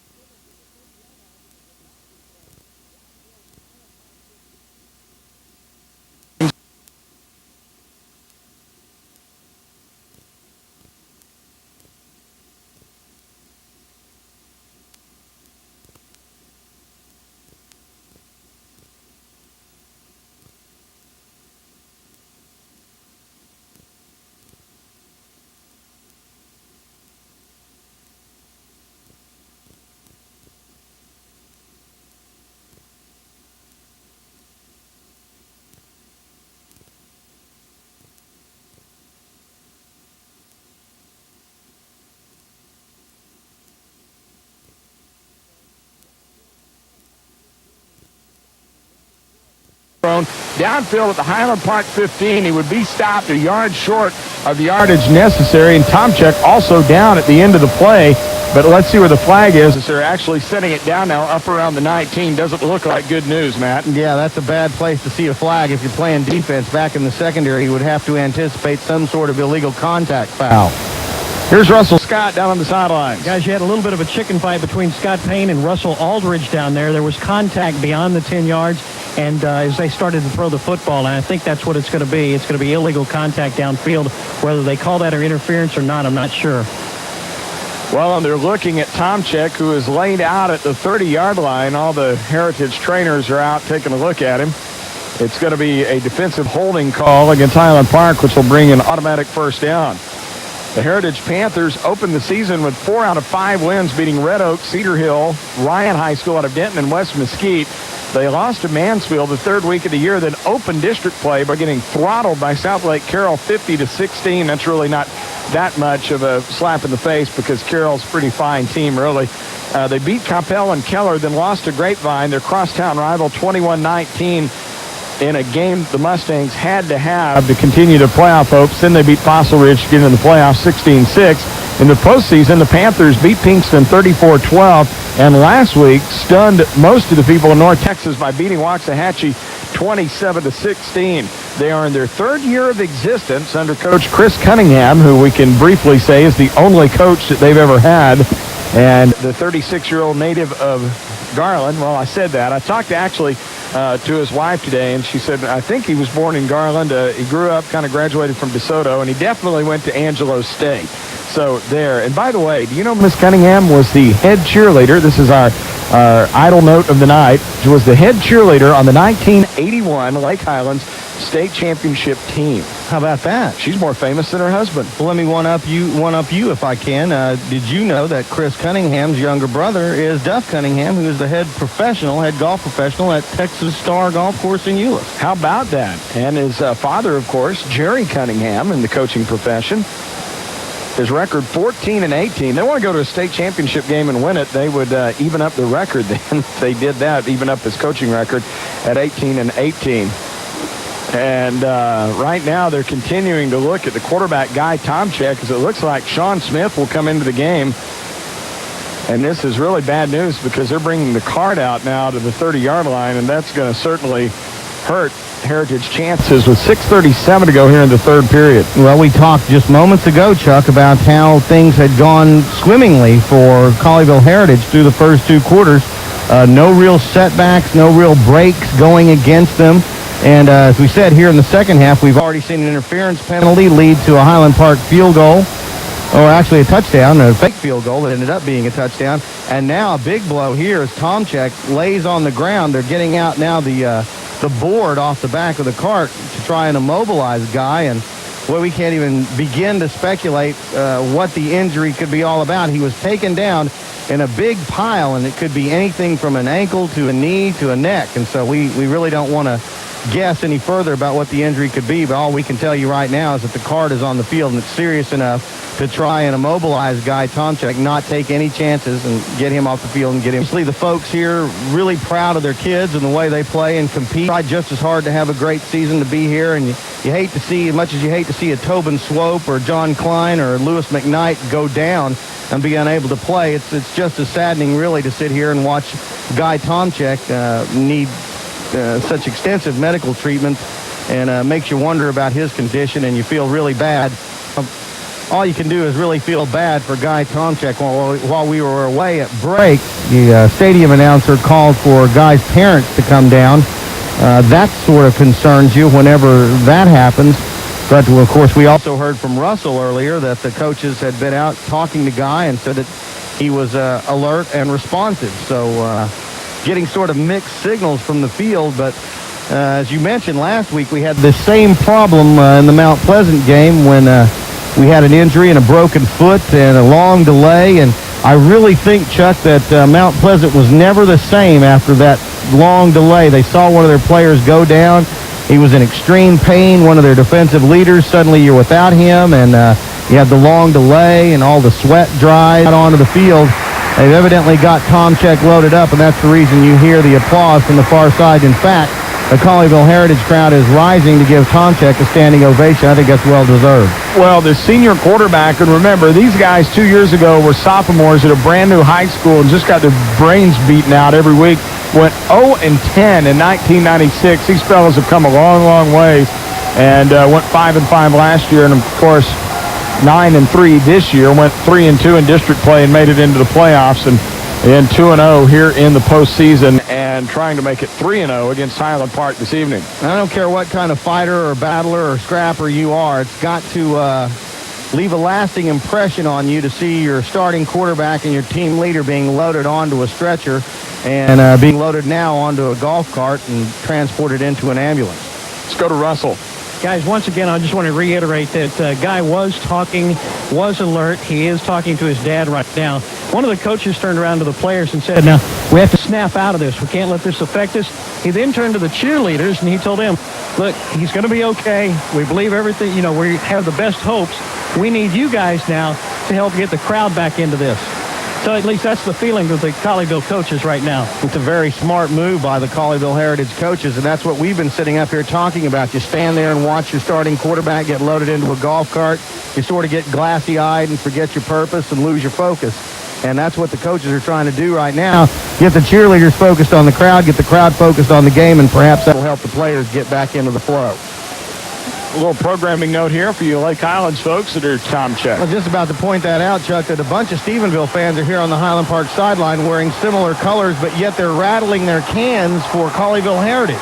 Here we go. Back to play. Sean Smith will be under center at quarterback. Back to throw on first down. Airs out a timing pattern on the right side for Brandon Moody, and it's incomplete. Randall Ford back on the coverage, and it'll be 2nd down and 10. Well, that's pretty impressive by the Colleyville Heritage coaching staff to have the confidence in Sean Smith to have him throw into the end zone on his first snap of the game. So evidently they feel like Sean's perfectly capable of running every play in the playbook, and it may not slow down this offense too much. Scott Payne comes in at a wide receiver. He's a backup for Mark McClooney, and he will come out wide to the right with Michael Corrin. They have one receiver split out to the left. Well, that's McClooney. So actually he came in, I guess. Oh, he's playing obviously for Smith, who's normally in there at a receiver. Smith at quarterback, 2nd down and 10.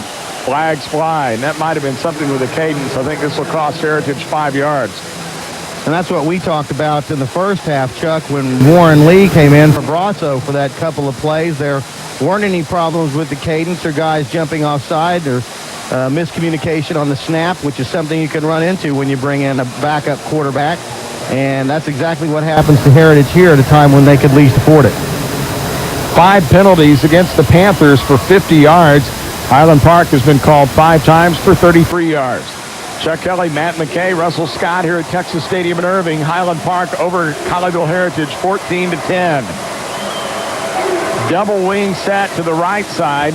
One running back is back to throw. Smith has time in the pocket, fires downfield. Incomplete for the tight end, Scott Smith. It was Sean looking for Scott. Incomplete with Litton on the coverage. And now Heritage will be facing 3rd down and 15. I'm proud of you, Chuck, keeping all those Scotts and Smiths separated there. That's quite a chore. 3rd down now and 15, and Heritage has come in with a new quarterback and thrown 2 straight incompletions when before that with Tomczyk in the game, we're driving right down the field.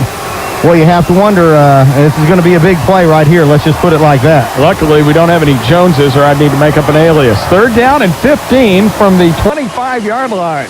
6:18 to go in the 3rd period. Back to throw. Smith ducks under a hit from Johnson and now is sacked at the 32-yard line. Eric Lechtenberg got him. That's his 7th sack of the year. And there you see the cold quarterback Smith coming in. I think Tomczyk probably gets rid of that ball, but Smith didn't want to risk an interception. Yeah, that's the deal right there. Smith needed to get rid of that football and just throw it to an empty place in the field, throw it into the end zone over the head of the last defender, whatever. Just don't take the sack. And now this is going to make for an extra long field goal attempt. In fact, they're going to pull the field goal kicker off the field and just go ahead and punt it. I think this is a heads-up move as Sean Mackey standing actually at the Highland Park 45. The line of scrimmage was the 30, but on 4th and 21, they're just going to try the pooch kick, and it hits down at the 9, goes toward the end zone, and got into the end zone. Thank heavens for Highland Park.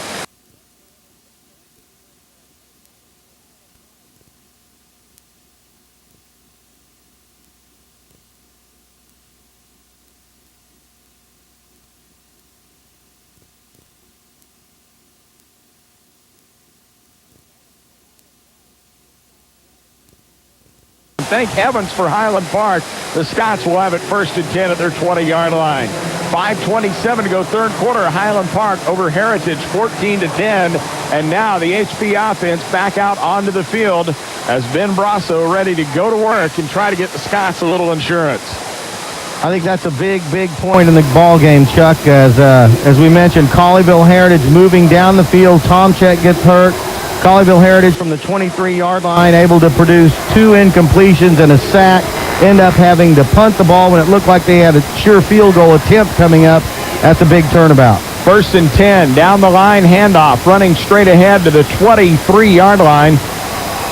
For Highland Park goes Bobby Holland. He'll have 3 before he is knocked down by Joe Quinn and Ryan Stevens.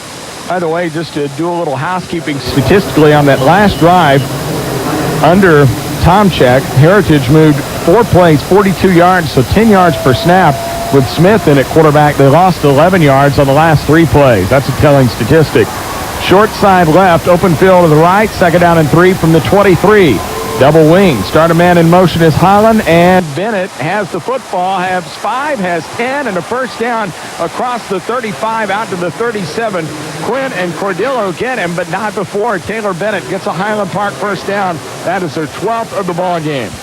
And those of you that were listening at halftime to the Taylor Bennett interview, you heard me ask Taylor about his knee injury, and he said that it hurts most when he's trying to cut, as you all heard.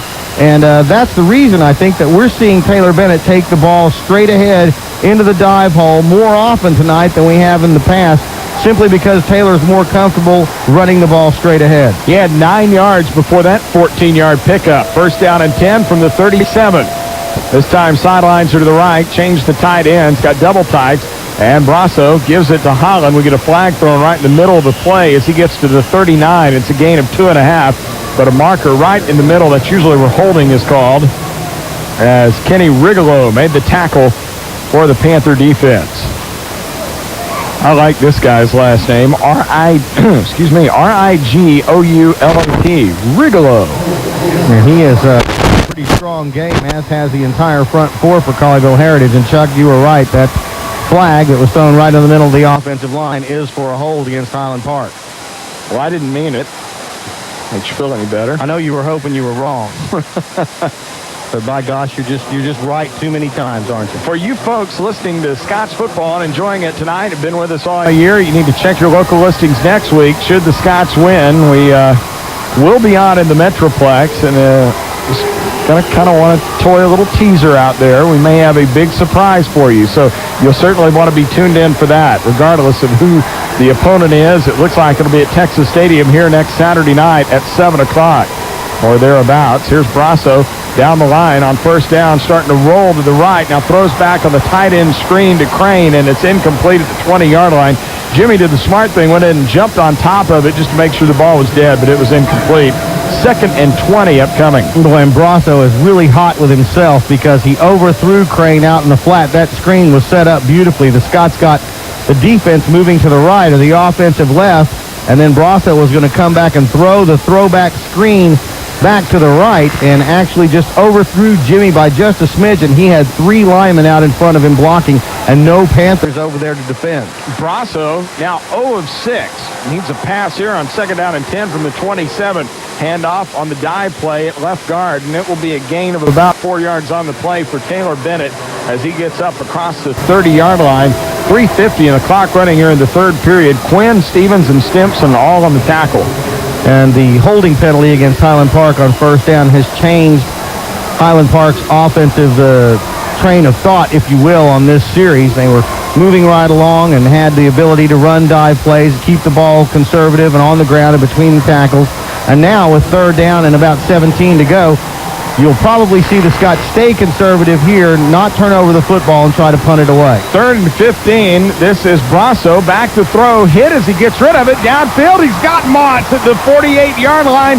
1st down on the Blue Star at the 50. It's a 20-yard pass play. Stevens and Jeter on the tackle, but they hook up again. Brasso and Motts. I'm sorry, Chuck. That's not only big for Highland Park to get the 1st down, but it's big for Ben Brasso to step back and throw that ball down the middle, knowing that Motts is going to be able to secure the catch.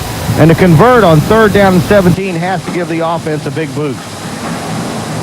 Well, they will scrimmage right now as Will Sholkoff goes up over the football right on the blue star in the middle of the field. First and 10, Scots at the 50. They lead 14-10 with 2:58 to go in the third period. Brasso opens right, hands it to Bennett. He gets his legs cut out from him right at the line of scrimmage. No gain on the play as Dustin Stimson makes the tackle. It'll be 2nd and 10. You said it right, Chuck. He did have his legs cut out from underneath him, and anytime I see a helmet flying down at the knees of Taylor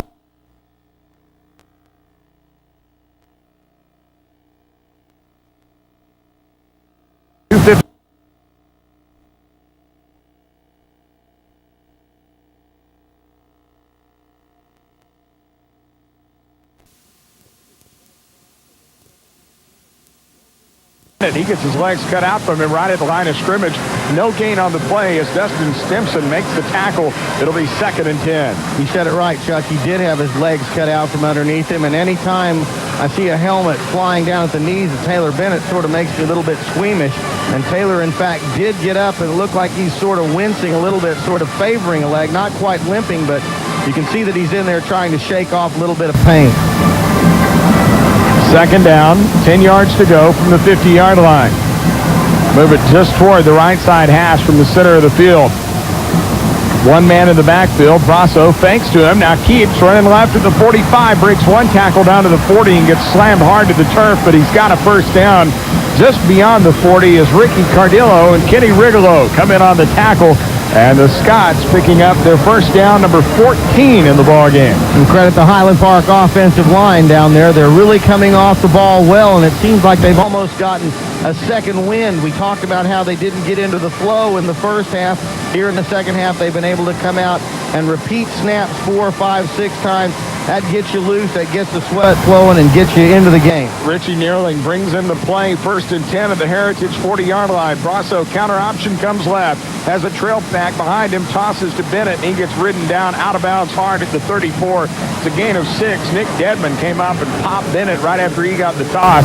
But Taylor with a nice pickup on first down. Stopping the clock. 1:47 to go in the third. That's the time the coaches will get Ben Brasso in the film room and say, hey, this is a time where you just need to hang on to the ball. There's no sense in throwing it out there and risking a fumble. And all we're really doing is getting an extra hit on Taylor Bennett. Wasn't any extra yardage to be gained there, so Ben should just hold on to that ball, protect himself and the football, and get down with the short gain. 2nd down and 4. Short side at the 35. Brasso ducks under center, takes the snap, hands off to Bennett, going straight ahead, plunges down to the 31-yard line, maybe the 30 before Cardillo spins him down. And it looks like they're going to be about a half yard short of the first down as they stop it right at the 30. Again, Taylor Bennett is the man hitting in between the tackles for the Scots tonight rather than Bobby Holland. And once again, you have to point out the fact that the knee injury to Taylor Bennett hinders his outside running, and he still has that explosiveness and speed and toughness in the middle, so they keep giving him the football on the dime. Statistically, the ball is at the 31, although it's really at the 30. 3rd down and a yard to go. Everybody up close for Heritage. 2 backs behind Brasso. Opens out to option toss. Great block, Holland, and he's going to spring Taylor Bennett for a 31-yard touchdown run. Oh, baby, what a block by Bobby Holland, and the Scots lead it 20-10. Well,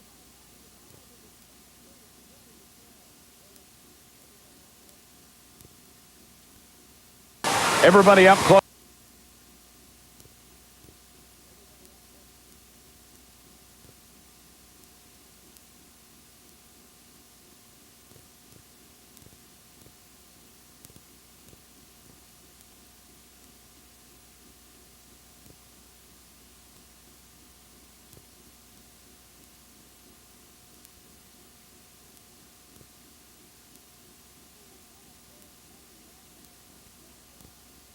Bennett for a 31-yard touchdown run.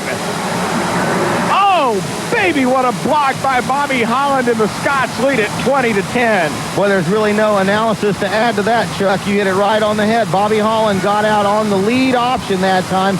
Credit Brasso for getting rid of the pitch because the ends were pinching down. They wanted to force that pitch quickly. They got the pitch, but what they didn't bank on was a textbook balk from Bobby Holland out in the flat, and he paves the way for Bennett, who just cruises down the sidelines for the score. Lance Bickley to try to make it an 11-point lead. Warren Lee will hold. Lee has already thrown for one touchdown tonight as he puts it on the tee, and the kick by Lance is up and good. 59 seconds to go in the third quarter. Our new score becomes Highland Park 21, Colleyville Heritage 10. Scots football is back in a moment. A family business is a special thing. Its values, beliefs. Starting quarterback knocked out of the game, then they threw on first down 2 incompletions and then were sacked. Weren't even able to kick a field goal, and then the Scots come back, hammer it down the field, and get a touchdown to expand their lead to 11. That's a big turning point in the ball game. Here's a line drive kick fielded down at the Heritage 10-yard line, returned up the sideline by Moody across the 20 to the 30, out across the 35, and it'll be down at the 38-yard line. 27-yard return, and Andrew Harper makes the tackle. Taylor Bennett, before that last drive, had 6 carries for 9 yards on the drive, 5 carries for 54 yards. So he's now up to 11 carries this evening for 63 total yards. Now back comes Heritage, Matt, with Sean Smith at quarterback. If you're just tuning in, their starter, Guy Tomczyk, taken to the hospital just a few moments ago with an injury. We'll take a look at him. And hopefully he'll be just fine. 1st and 10 from the 37-yard line. 2 receivers out to the left, 1 right. Highland Park. Sendon Johnson. He's got Smith, and he slams him to the turf at the 34. Ryan Johnson with his 4th sack of the year, and the junior's really made a name for himself these last few games. Adds a little bit of an exclamation point there. Well, again, evidence of the Panthers missing Guy Tomczyk. That was a busted play as the offensive line all blocked down to the right. The backs all swung to the right. Smith opened up to the left, and there was nobody there but Ryan Johnson in the big blue number 85, and he dragged him down for a loss. And boy, the Panthers, we thought they might not lose too much by bringing in Sean Smith behind Guy Tomczyk, but so far they've gone nowhere but backwards. 3 receivers come right, 1 to the left, no tight ends for Smith. Single setback to throw. Here comes the pressure as to chuck it out on the right side. The pass may be intercepted. No, it's incomplete as Russell Aldridge was begging for the call from the official, but he made the correct call. It'll be 3rd down and 12. Let's go down to the field where Russell Scott standing on the sidelines. Guys, on that last play, not this one, the play before that, Sean Smith actually checked off and changed the play at the line of scrimmage. Something you don't really see a backup quarterback do at this level a whole lot. That just kind of shows you the confidence he has in himself and the confidence the coaches have in him to let him do that when he gets to the line of scrimmage. 1 running back behind Smith. Highland Park showing blitz. They've been coming all over him here. 3rd down and 13. Back to throw. Here comes Lechtenberg. He gets picked up. Smith hit from behind as he gets rid of it. Deep downfield, incomplete at the 20-yard line. Smith's a big fella. He gets up after the hit as Moody and Litton were the 2 receiver and safety tandem running down the field as the 4th quarter has come to an end. We'll talk more about it when we come back. 4th quarter coming up with the score, Highland Park 21, Heritage 10. Scott football continues in 1 minute. Stuart Lee at Ebby Holiday Realtors in the Park Cities is The artichokes, cappuccino to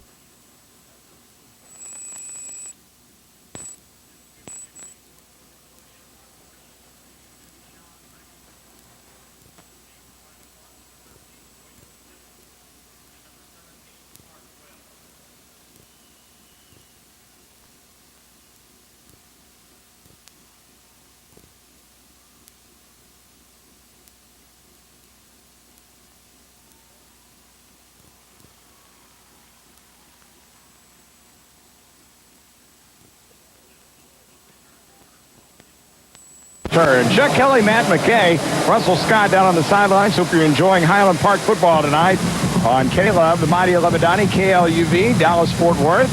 Back in the studio this evening, keeping us straight between the lines is Peter Gellert. And, hey, Highland Park people are taking over the broadcast. Highland Park graduate. Yeah, I can remember Peter. I heard that name, and I said, Peter Gellert, what did you do? And he just informed us he was a golfer, played a little golf. I think he said baseball, too. So it's cool to see the Highland Park people moving up, taking over.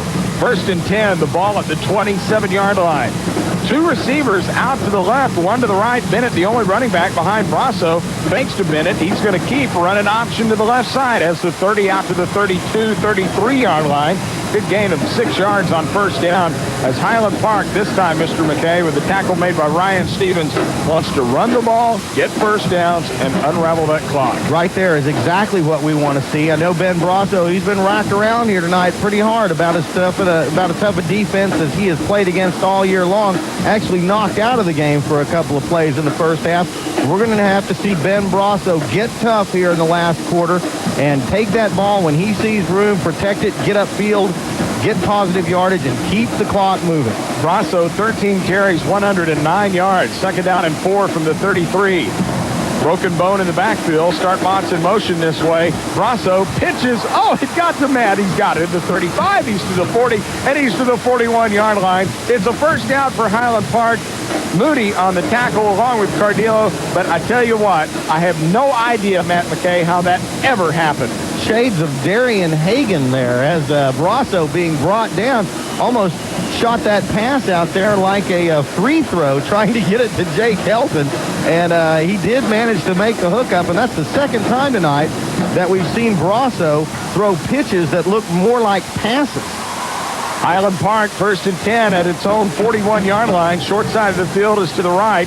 8 in the box for Heritage. Handoff Bennett. Cracks out to the 45. They're just going to keep pounding away inside. Quinn and Cardillo on the tackle for Heritage. Down to 10:25 to go in the fourth quarter. Scott's leading by 11. If they win this one, they advance to the Region 2 final against either South Lake Carroll or Sherman. We believe next Saturday night, the late game, if there's a triple header here at Texas Stadium, which it appears there will be. So check your local listings for that. Brasso getting ready to go into the back of Will Sholkoff from the 45, observes the defense, which has 4 down linemen, 3 linebackers, and a corner cheating in to help. Brasso down the line left, wants to keep the football. He gets pulled down with a flag at the 45-yard line, and Rigolo made the tackle, and it's got to be a face mask because Brasso went down in a very strange way, and that only happens when you have hold of somebody's headgear. Well, you would think also, Chuck, that it would be a personal foul face mask, too, because Brasso was struggling forward. You could see that he wasn't going anywhere for a reason.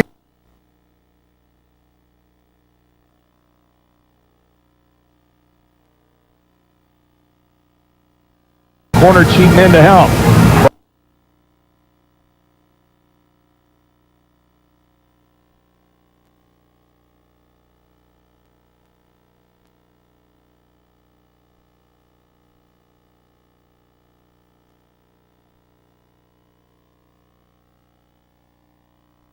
Flag at the 45-yard line, and Rigolo made the tackle, and it's got to be a face mask because Brasso went down in a very strange way, and that only happens when you have hold of somebody's headgear. Well, you would think also, Chuck, that it would be a personal foul face mask, too, because Brasso was struggling forward. You could see that he wasn't going anywhere for a reason, and I think it's because Rigolo had him by the face mask and just wasn't letting go.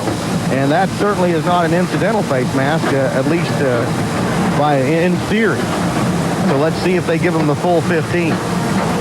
Scott's in the navy over goal, marching toward our right. Heritage in the white with the black numerals and the red headgear. Going to be penalized, the short version, the 5-yard incidental face mask to the Heritage 48. And they might have even cheated up another yard for Highland Park on the mark-off. Well, maybe that's their consolation for not getting the personal foul there, because I don't know how in the world.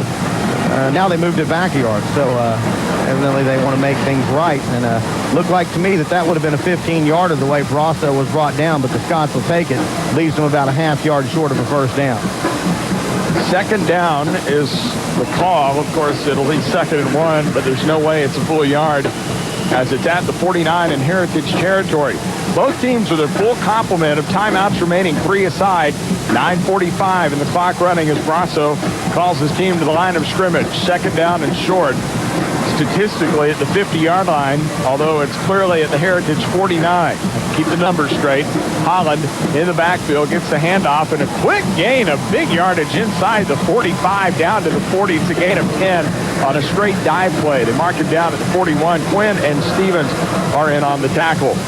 Tonight's game brought to you by State Farm and your local State Farm agents in the Park Cities, E.W. Tucker and Kathy Wall on Rosedale and Lovers Lane, respectively, and Godfather Bob Redding, Coyton Legacy in Plano, proud to be a part of this Highland Park brigade. First down and 10 from the 40-yard line. One back in the backfield, Taylor Bennett.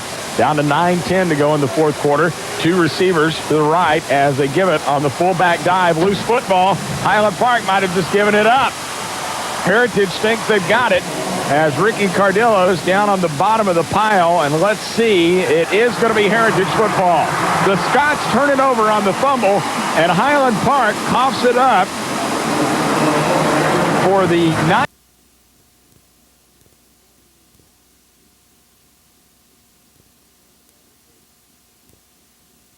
9:10 to go in the fourth.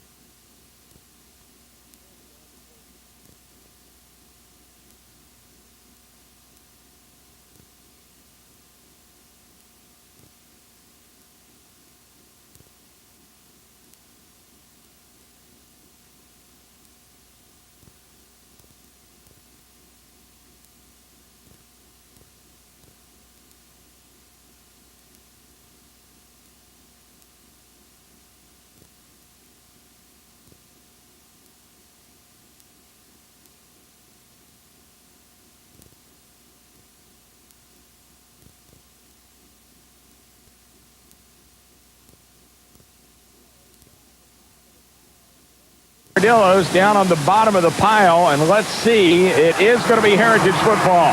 The Scots turn it over on the fumble, and Highland Park coughs it up for the 19th time this year. In fact, Matt, Scots coming in with a pretty good turnover ratio into the game. Well, Highland Park was on the verge there of putting the ball game away. If had they driven in for a touchdown, they could have taken an 18-point lead, probably burned 2 more minutes off the clock. Heritage would have got the football with 7 minutes to play, trailing by 18, and without much hope, on all honesty, of coming back and winning the game. Now, Highland Park has done just exactly what we said at the top of the show that you don't want to do to an underdog. They've given them hope as the Heritage Panthers have the ball now at their own 40. Backup quarterback Sean Smith will duck under center at his 40-yard line. He calls the play at the line of scrimmage. 2 receivers to either side. 4 down linemen for the Scots.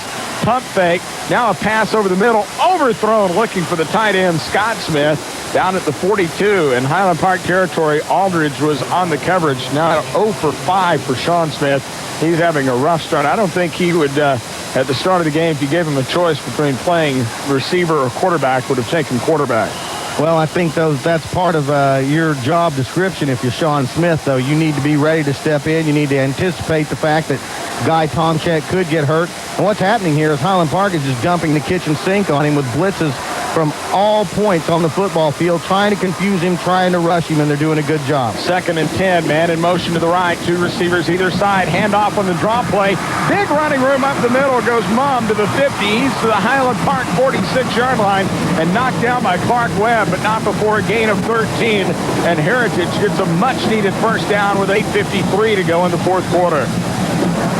Good call by the Heritage coaching staff. They've seen that Smith had struggled through the air, need to get some positive yardage going and move the sticks. So that time they drop back, handoff on a well-designed draw play, and the Scots were not blitzing that time. They were flying back in pass coverage and weren't able to step up and make the tackle until Mum was able to get into Highland Park territory. Bruce Busby is in for Heritage at a wideout to the far side of the field. Twins come short side to the left, and they hand it off on a drop play to Mum, and this time the Highland Park defense is waiting for him at the 47. It's a loss of a yard as Eric Lechtenberg and Bo Brooks make the tackle for the Scots as we go down to the field and check in here with Russell Scott. Guys, I'm up in the stands right now visiting with Red Dog Jones. You might know him better as Anderson Jones' dad. And Red Dog, you showed me something in the program. Your picture is there from when you played at Highland Park.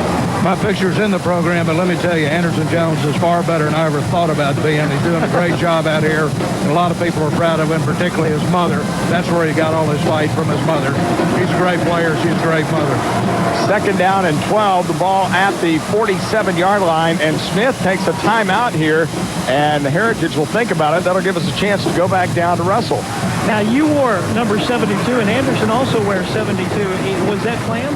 I think it's more coincidental than planned, but I'm proud of him, whatever number he's wearing. He's done a great job all year. Those guys on the offensive line don't get all the credit that some of the other guys do. What kind of season is this?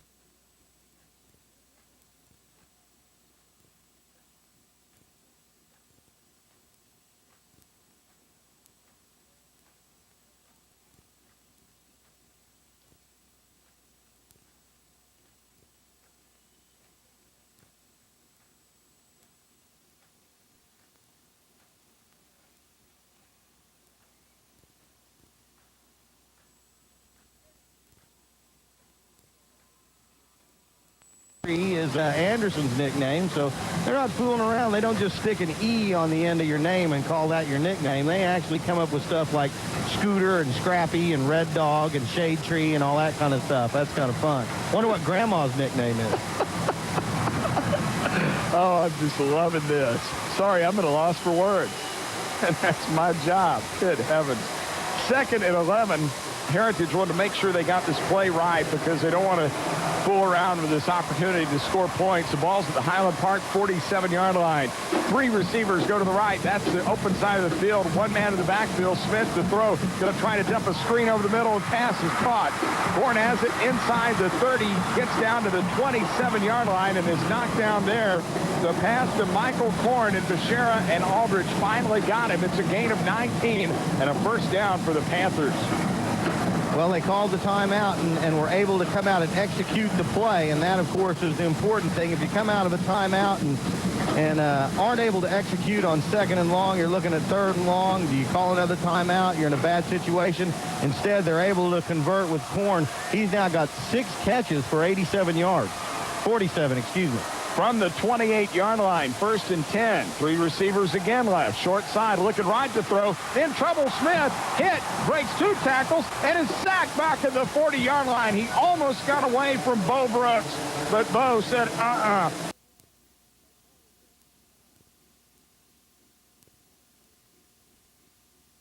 Line, 1st and 10.